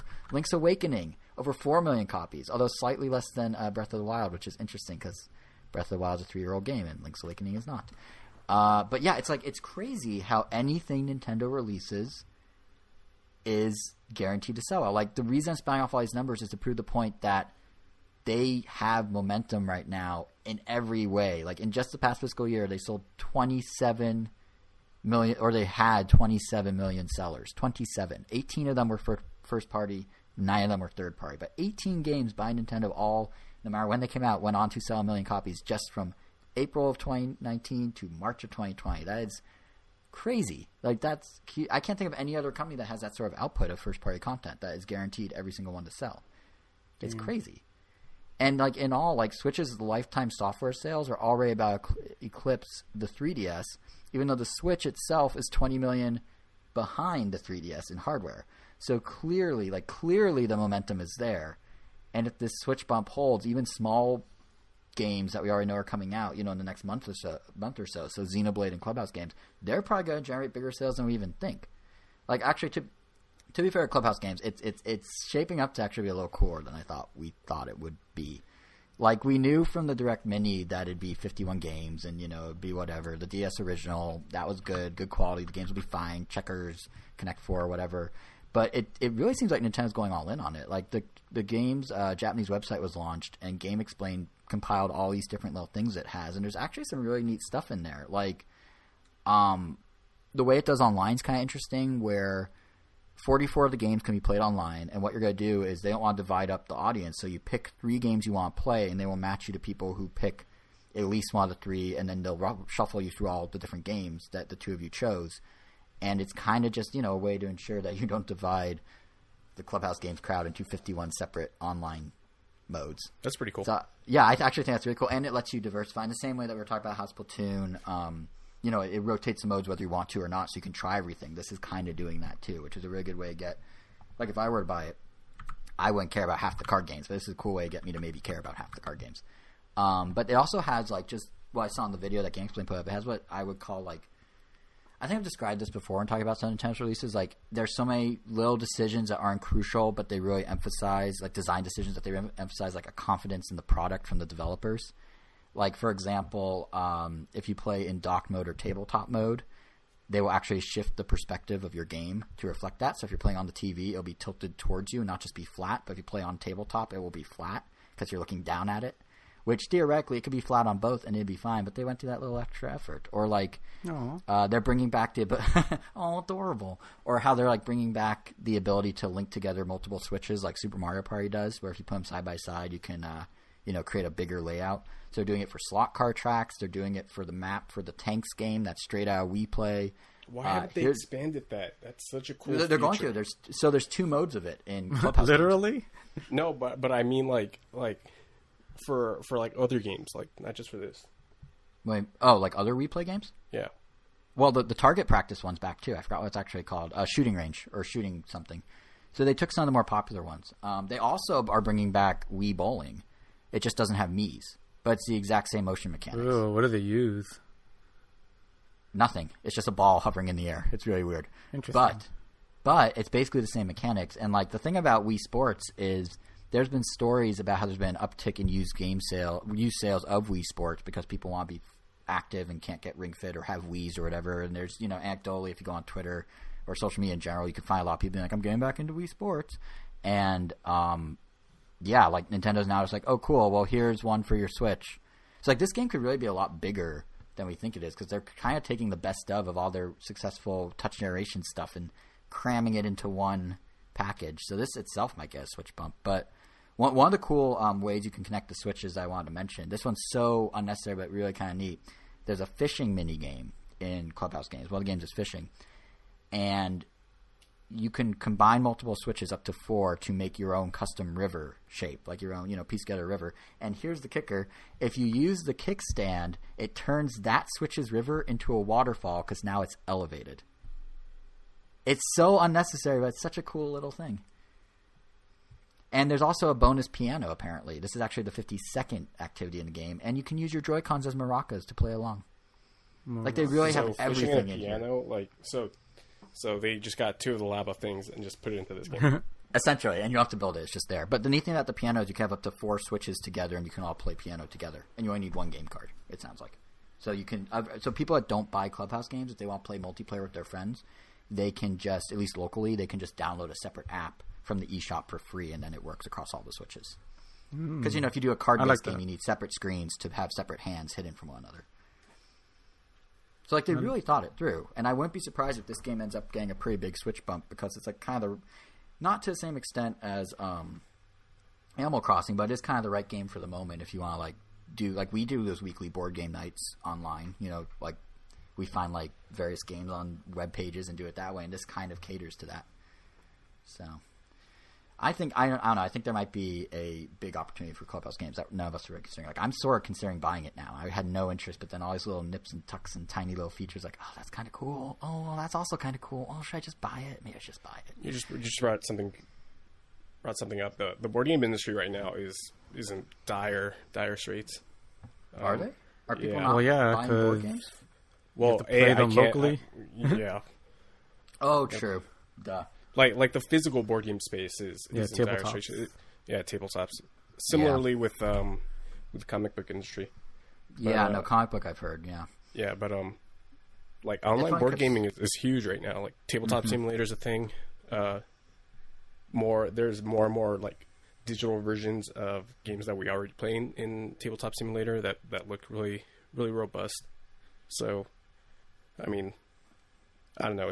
It's as a big board game fan, I am glad that these digital versions are starting to hit momentum as the theme of the episode is. It is. Look at me influencing you. it is a little sad that the physical board game stuff is being impacted, but hopefully once we're out of this, people will start going to real life board games. Yeah, that I miss being able to get together in I'm sure people are going to be on a huge withdrawal. I mean, I literally had the Saturday that the quarantine started, I already had a day planned out with some of my coworkers to play Twilight Imperium, and that was going to be the first time we actually play it. Oof. But then we never got to, and because that's a game we've owned for over 2 years now, and we still haven't even played. It's because who knows if we ever will at this point. We played Kingdom Death Monster twice, and every single time that we do, we have to restart. Yeah, because there's always something. And it always takes It always takes at least 2 hours to set up, and 4 hours to beat one campaign. It's supposed to be 60 campaigns. Oh God! Wow, that's a lot of time. Hey, you get your money's worth. No, for sure. True. I'm not saying God it's bad. Just that's a lot of time. I mean, just imagine D&D campaigns, but I don't even. I wonder what wonder how those are doing. I assume it doesn't affect them much because you maybe don't have to be in person. You know, the thing that like kind of drives me crazy about all this is, so obviously there are industries that are really hurt by what's going on now, right? Like D&D could be, trading card games could be, like I don't know how like Wizards of the Coast is doing. I think they own all of that. Toy sales are apparently up because, you know, people are buying basketball hoops for their backyard or for their driveway or whatever. But yeah, like board games are kind of up, but are kind of down. But video games are up. Like gaming as a whole, I mean, honestly, all the numbers we just ran through for Nintendo are positive. All the industry numbers that we talked about with MPD last episode are positive. And yet, I feel like Nintendo, to bring it back to Nintendo, though, like I feel like they don't really want to run with that. Like every other company is kind of just like, yeah, like, you know, we're making do. Like Xbox is doing like monthly Xbox 2020 updates, they're calling it. And like Sony's supposedly going to have a presentation in early June. All these companies are moving forward. And then like for all the success Nintendo's been talking up, the like opposite side of that, like the yin to the yang here, is this gloom about their next year. And they're just like, oh yeah, our profits are going to fall 15%. The Switch sales are going to be 19 million. That's still a healthy number, but you know, that's less than it was this year. They're anticipating that only 140 million games will be sold, which again, big number, but their base is higher now. They have more people with Switches. If this year they sold 168 million, which they did, they're anticipating with exponentially more Switches, there's going to be a 17% drop in people buying things. Like, what are they doing? Like, games are doing well. What are they expecting to go wrong? That everything's like, because they're legitimate. Hope for the best.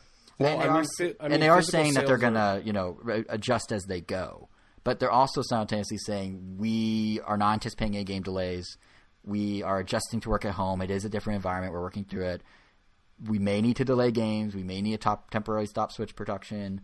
They actually gave a doomsday scenario. We may need to turn off our services, meaning online will stop working and the eShop will stop working if they can't maintain them. So they do have like worst case scenario, but they keep saying, but as of now, everything's fine. And then they just tank all their numbers.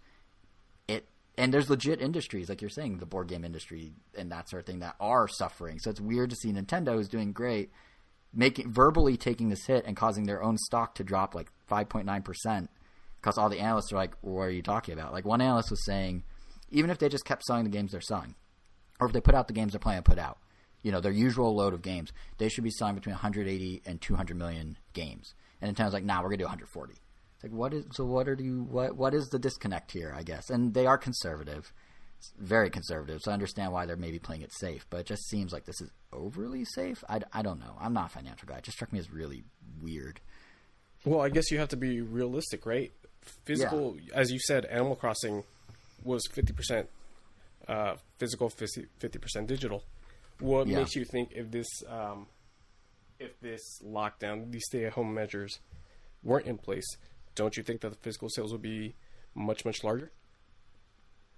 No, you're right. But I think, actually, funny enough for that one, Animal Crossing itself probably would have sold less. But to your broader point, I think you're right. I think the part that I'm getting hung up on is everyone else in the industry has figured out workarounds. Like, no E3, whatever. Xbox says Xbox 2020. Tokyo Game Show was just canceled the other day. That's okay. IGN, Games Radar, Jeff Keighley are all individually organizing these online events to let you get the word out. And all these companies are signing on, like everyone.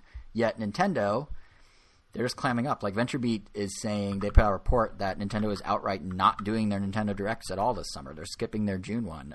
It's the first time they've ever done that, I think. And granted, they're usually tied to E3. But, you know, E3 said, we're going to have digital events instead, which they then backed off of. But presumably, the pioneer of digital events, Nintendo, who previously confirmed they'd be at E3, would be able to still do a digital thing and deliver games digitally, at least. Because those sales numbers are physical and digital. So that's where I'm kind of like, why? How's the rest of the industry figuring this out? But Nintendo's, maybe it's just their conservatism. I don't. Maybe production hit them much harder than we know. Maybe. I mean, the one thing that VentureBeat did mention is it's a lot of it's the Japanese work culture, the difficulty of transitioning to a work at home environment. For Nintendo's home base of employees in Japan is, I guess, work at home's a lot more or less common over there, so they have to kind of retool how they're going to do it, which I guess makes some sense. But again, I look at like Sony, they're doing an event in like 3 weeks. Xbox just did it. They did Inside Xbox the other day, and they just had everyone use their webcams. like it's all digital. Well, anyway. Yeah, but if you watch that Inside Xbox, it was rough. And I'm not talking about the video game side, just the production of it. Rough.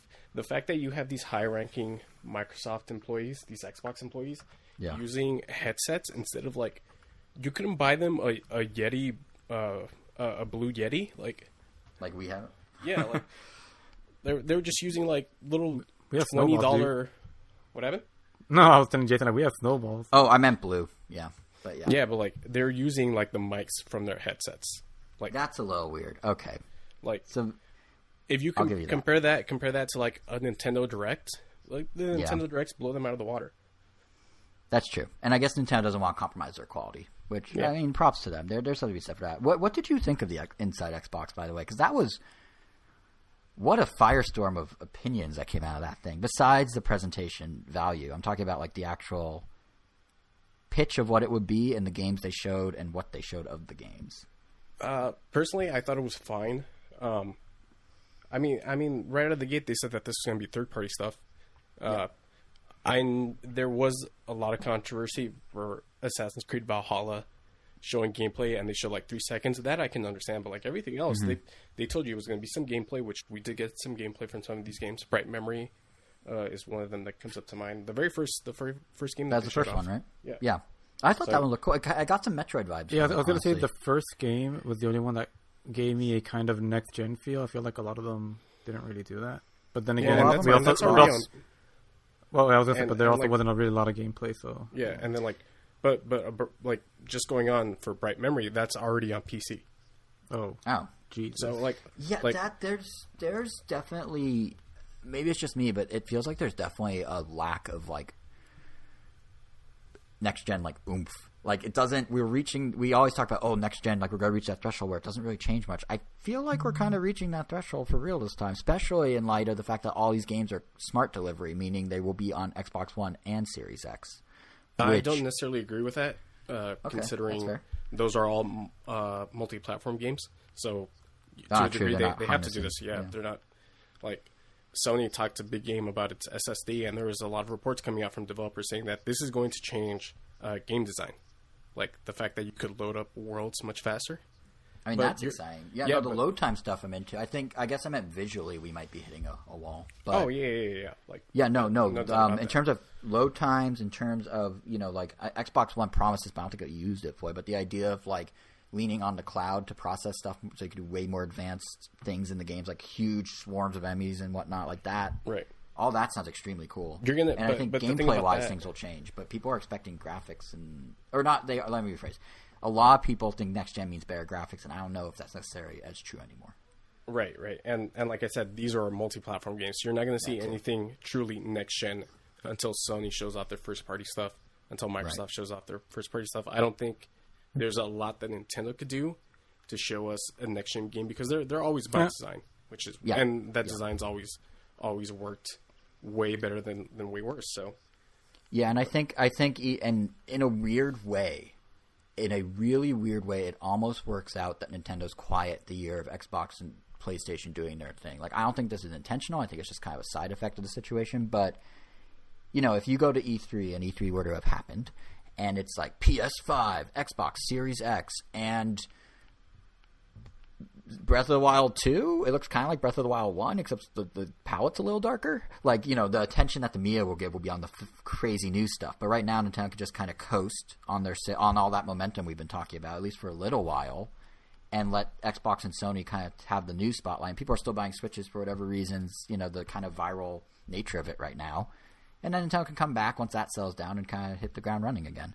I think the only thing that, for me at least, is kind of annoying, only because I like following the Nintendo news cycle so much, and we kind of touched on this, is before we didn't know what Nintendo was doing with the news cycle. Now, in light of the VentureBeat report, in light of Nintendo in their own financials being like, basically, we're at the point where it seems like there is no news cycle from the first-party side of Nintendo. It's not when will it happen. It's kind of like there isn't.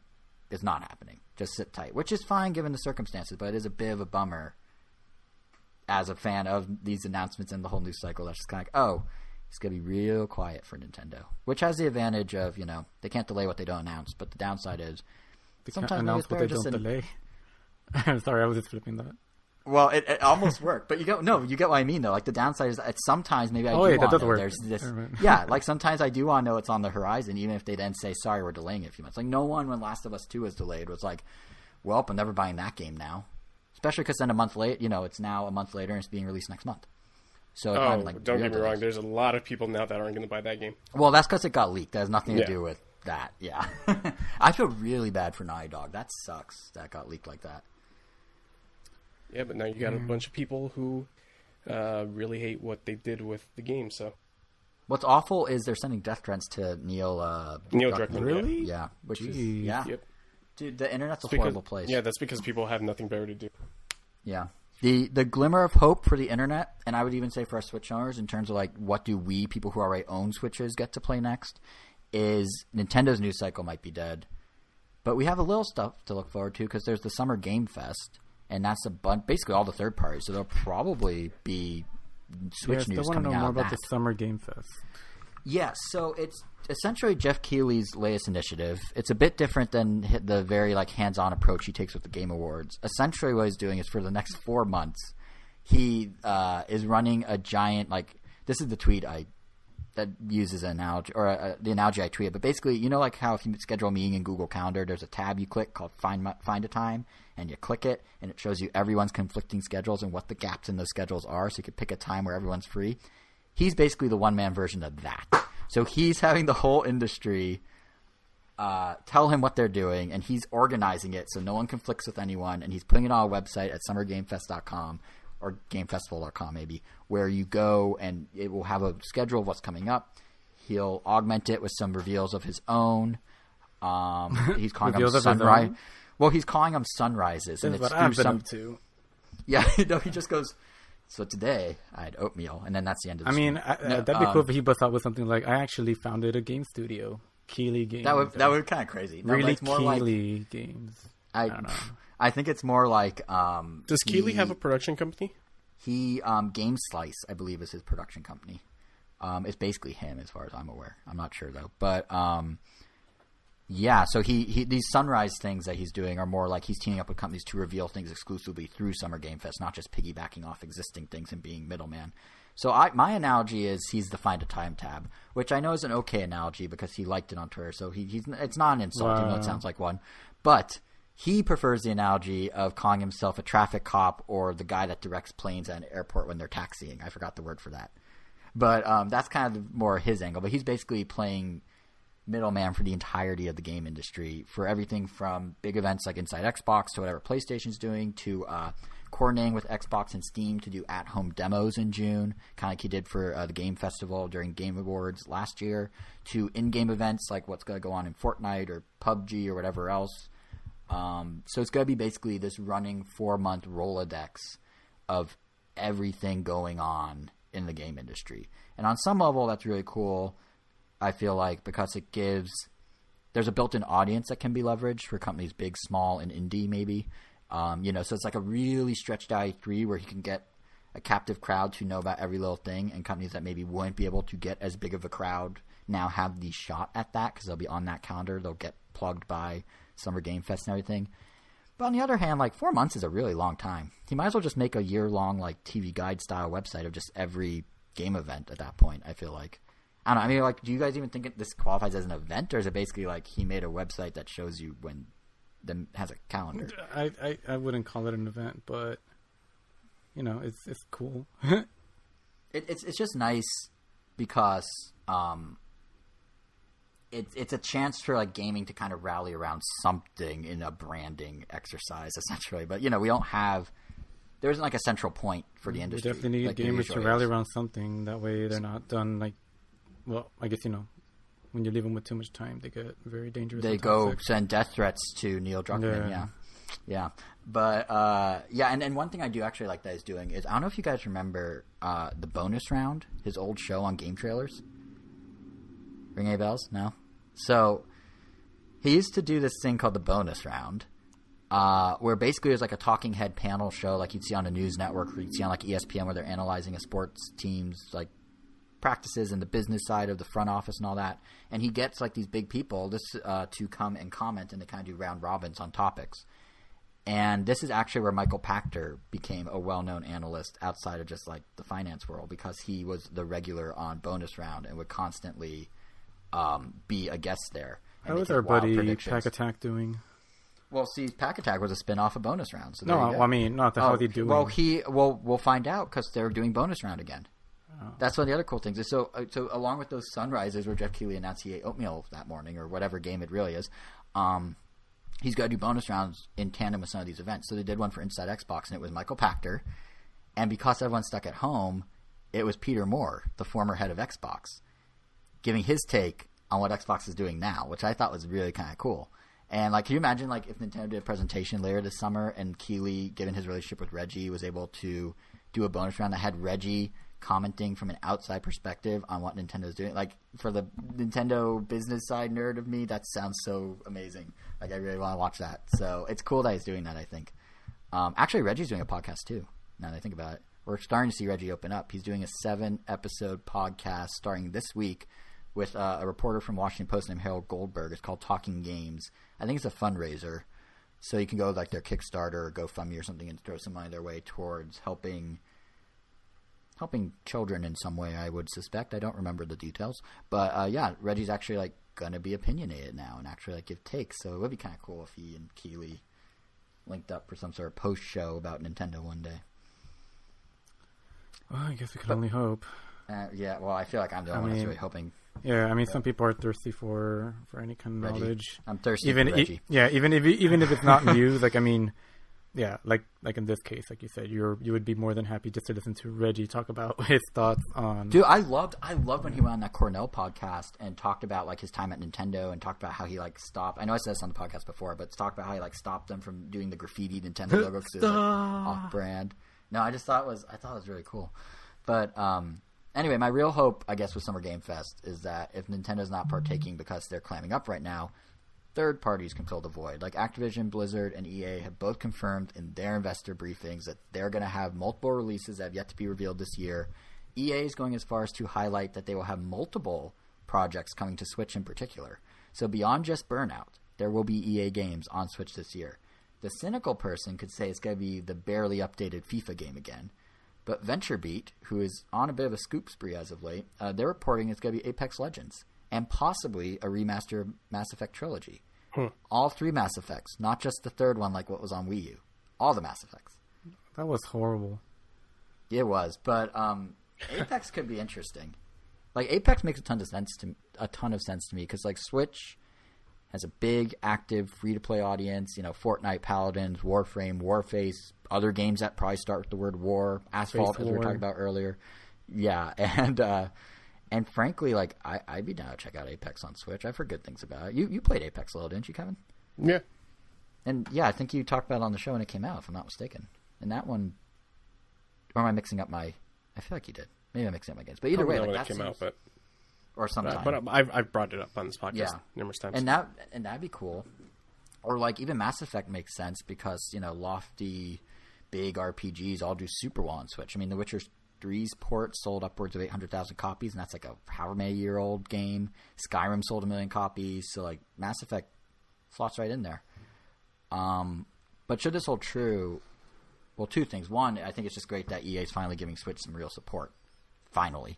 But part of me feels like there's room to diversify here a little. Like, if Animal Crossing is here and is such a big hit, why are The Sims not in consideration? If Splatoon has 10 million copies sold, and Ninjala's beta was so popular the other week that it crashed and they had to delay the game for a whole month to late June now, like, why not Plants vs. Zombies Warfare? I think that's what the spin off's called. Like, I'm just saying. Garden Warfare. Garden Warfare. I'm just saying these feel like low-hanging fruit. I would totally play that game. Or even Star Wars games. What? No, that I would totally play that game if I right? I guess I have access to it on PS4, but it's just, and like The Sims, it's a game I want to play on the Switch for some reason.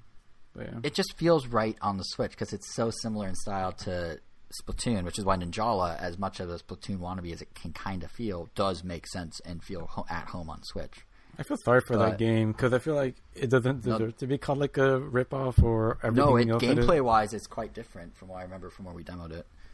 very different. But yeah. But it seems like it's still getting its attention. I mean, like I said, the beta was so successful it crashed their server and they have to delay the game a month. I mean, arguably the only thing it really has going for it is just its focus on, I guess, some kind of fashion and just the colors, and that's about it. Yeah, and the Japan setting, the urban Tokyo setting. It's very similar. But yeah, I feel like EA should like broaden their horizons a little. Maybe even a Star Wars. Maybe they can somehow get the rights to Rogue Squadron or something and get that over. But either way, like, it's great that if Nintendo's going to be quiet, EA and other third parties can sort of step in to fill the void at this time. Like, we know Doom Eternal's coming at some point, although not June 23rd, as some people may have seen on Twitter, because that was fake. It was a fake account. And we know that, like, Mortal Kombat is getting a pretty lengthy new DLC release called Aftermath in a couple weeks here, and it comes with RoboCop, right? Weirdly. Yeah. Very big shift for NetherRealms. This is, like, the first time that people are actually being like, oh, thank God. They're actually working on a game a little longer and not just moving on to the next game. They never gave their fighting games like more than a year to breathe, so it's nice that people can actually continue to play this game without feeling obsolete. And they're doing what I think Nintendo's going to end up doing with Pokemon once they release all the DLC, is they are re-releasing Mortal Kombat Aftermath, and it's called Mortal Kombat Collection, I think, but it's going to be Aftermath and all the other stuff they put out in one package together. But that's what they've done. They always have the complete collection with a K. Of course, because everything's with a K. It's Mortal Kombat after all. Of course. But yeah, it's there's a lot of like stuff, and like Ninjala is going to be something to play over the summer, assuming it doesn't get delayed again. Like the beta impressions were pretty positive, so hope there. Yeah, but, I think hopefully they just sped up the gameplay, because I think that was like the only issue. Even if it was just a little clunky. Yeah, like I mean, I understand why you would want to have delay and move so that you don't spam them, but I feel like just speed up everything overall so that it still has some kind of delay, but not to the point where it feels not that fun to play. Right, and they definitely changed up, like, the weapon crafting with the bubblegum's a much bigger component now than it was when we played, because before it's just like you pump your bubblegum to a certain size and then you go, but now it's like depends on what you layer. Yeah, I mean, it looks like to have just other weapons besides just the bat now, but yeah. Oh yeah, it's super diversified now, so I'm curious to try that. I kind of want to do the beta, but I was stuck working, like actually having to work, not pretending to work, and secretly playing my Switch in the same room. So I don't do that. If my employers are listening, I've never done such a thing. But yeah, like there's stuff to play this summer, and to be fair, like it's not like Nintendo isn't working on stuff at all. I mean, there's safe bets for this year. The rumored Mario 35th anniversary game that got some credence because Best Buy listed the other day Mario 3D World for Switch by accident. And that's bound to do well for Nintendo. I mean, the Switch edition of New Super Mario Bros. U went on to sell 6 million copies, just shy of what I think it did, or not just shy, but within arm's reach of what it did on Wii U. At least it's its own release. Yeah. It's a great game, but I can't see myself getting it since Elvis and I 100% the first one. I don't think I'm going to double dip, but it is like, even if they add like 2 levels, it's not worth. Yeah. Right. Which is basically what happened with Mario U, is they added what's her name? Toadette with the crown. No, but she turns into like a fake Princess Peach. Wow. Peachette. Yes. Yeah, Peachette. Nintendo. And, that wasn't enough to compel me. But still, for a lot of people that maybe just got Switches, that's one new release to look forward to. And the thing is, like, someone noticed buried in their financials, there's an interesting tidbit that their R&D spending is the highest quarterly amount that Nintendo has put into R&D in years. So they're certainly cooking stuff up over there. We just have no idea when we'll see it, what it will be, how Nintendo, or why Nintendo maybe isn't themselves confident enough to move forward in the way other companies are. But nonetheless, there's stuff in the works, which kind of brings us to a similar, albeit more informed takeaway than I feel like we had a couple episodes ago, which is, COVID is really messing stuff up. Obviously, the complaints we're complaining about, or I'm complaining about, are, the nice to haves, not the must haves. People's health comes first. And maybe the rest of the industry is starting to find some footing, but as Nintendo fans know, Nintendo likes to zig when everyone else zags, so sometimes in good ways, sometimes less so. So who knows what it's going to mean for us. But if nothing else, it's going to be an interesting, weird roller coaster of news this summer, at least from the third parties. And, we'll be there every step of the way, I imagine, with our thoughts and impressions and takes. So for now, that's all I have for this episode. I don't know if you guys have any other topics you want to bring up. How long before you think we get a game that's centered around someone that's in quarantine? I'm sure there's about 24 indies working on it. There's already a game like that. It's called Silent Hill 4 The Room.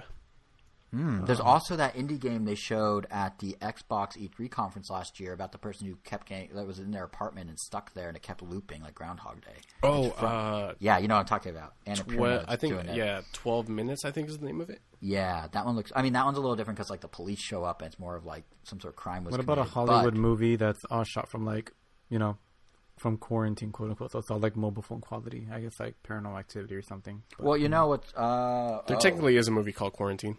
Yeah, there is. But I was gonna say, in the way Angel's describing, I don't know, but there is a but weird. It's just, that's all it is. Kind of like how we saw. What was that movie that I saw starring Harold, looking for his daughter, only using the internet, searching. Yeah, and all the footage was just from webcams or website pages, I guess, like screen caps. Did you like how Kevin said the answer and then I repeated it as if I knew too? You repeat everything we say. Not everything. Anything I say, any like little, well, not everything I say, obviously, but like little tiny things. Not everything.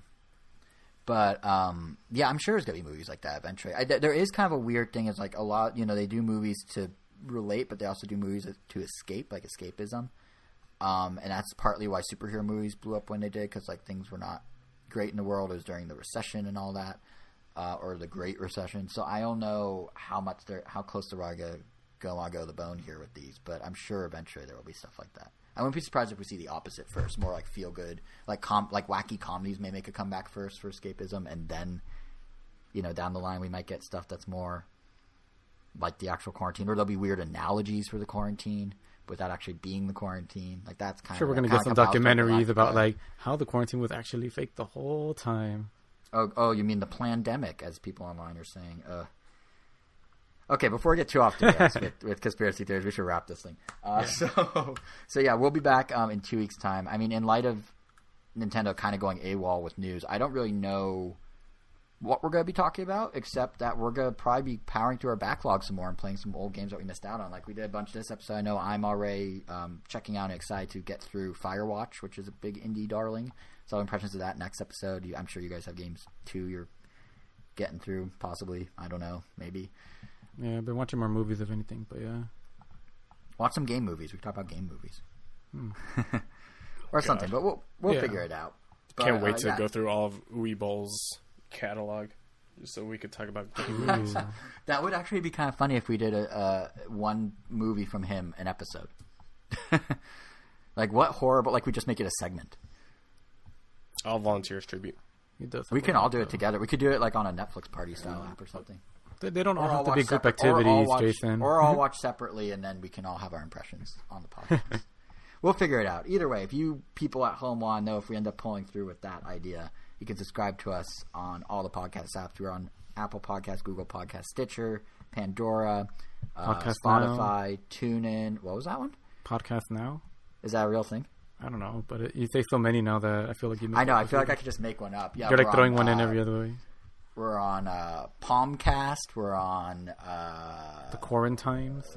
We're on Quarantunes Radio. We're on Pocket Cast is a real one. Yeah, we're also on YouTube. RandNintendo.com is where you can find us on there, and we're on Twitter at Random Nintendo for the collective Random Nintendo podcast, and individually I am at JSR7. Angels at WEIRO_. I am now on. Okay, so. I never just because no, I know you didn't. That's because I made myself a new Twitter handle. Wait, what? Specifically for like gaming stuff, because I am actually getting I'm getting a little too political on my main account, and I know some people don't want that to be integrated with like fun lighter stuff like gaming. So I did make a new Twitter. If you want to follow it, it's KVN GOMIE. So it's Kevin literally Gomi instead of Kevin Gomi. Yeah, nice and simple. That was almost like a delicious.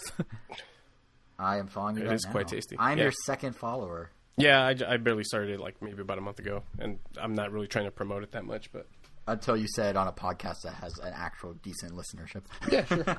Cool. Well, yeah. So Kevin Gomi is where you can find him.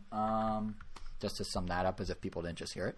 But as always, Kevin, I guess you have the final word. Wear your face masks, people.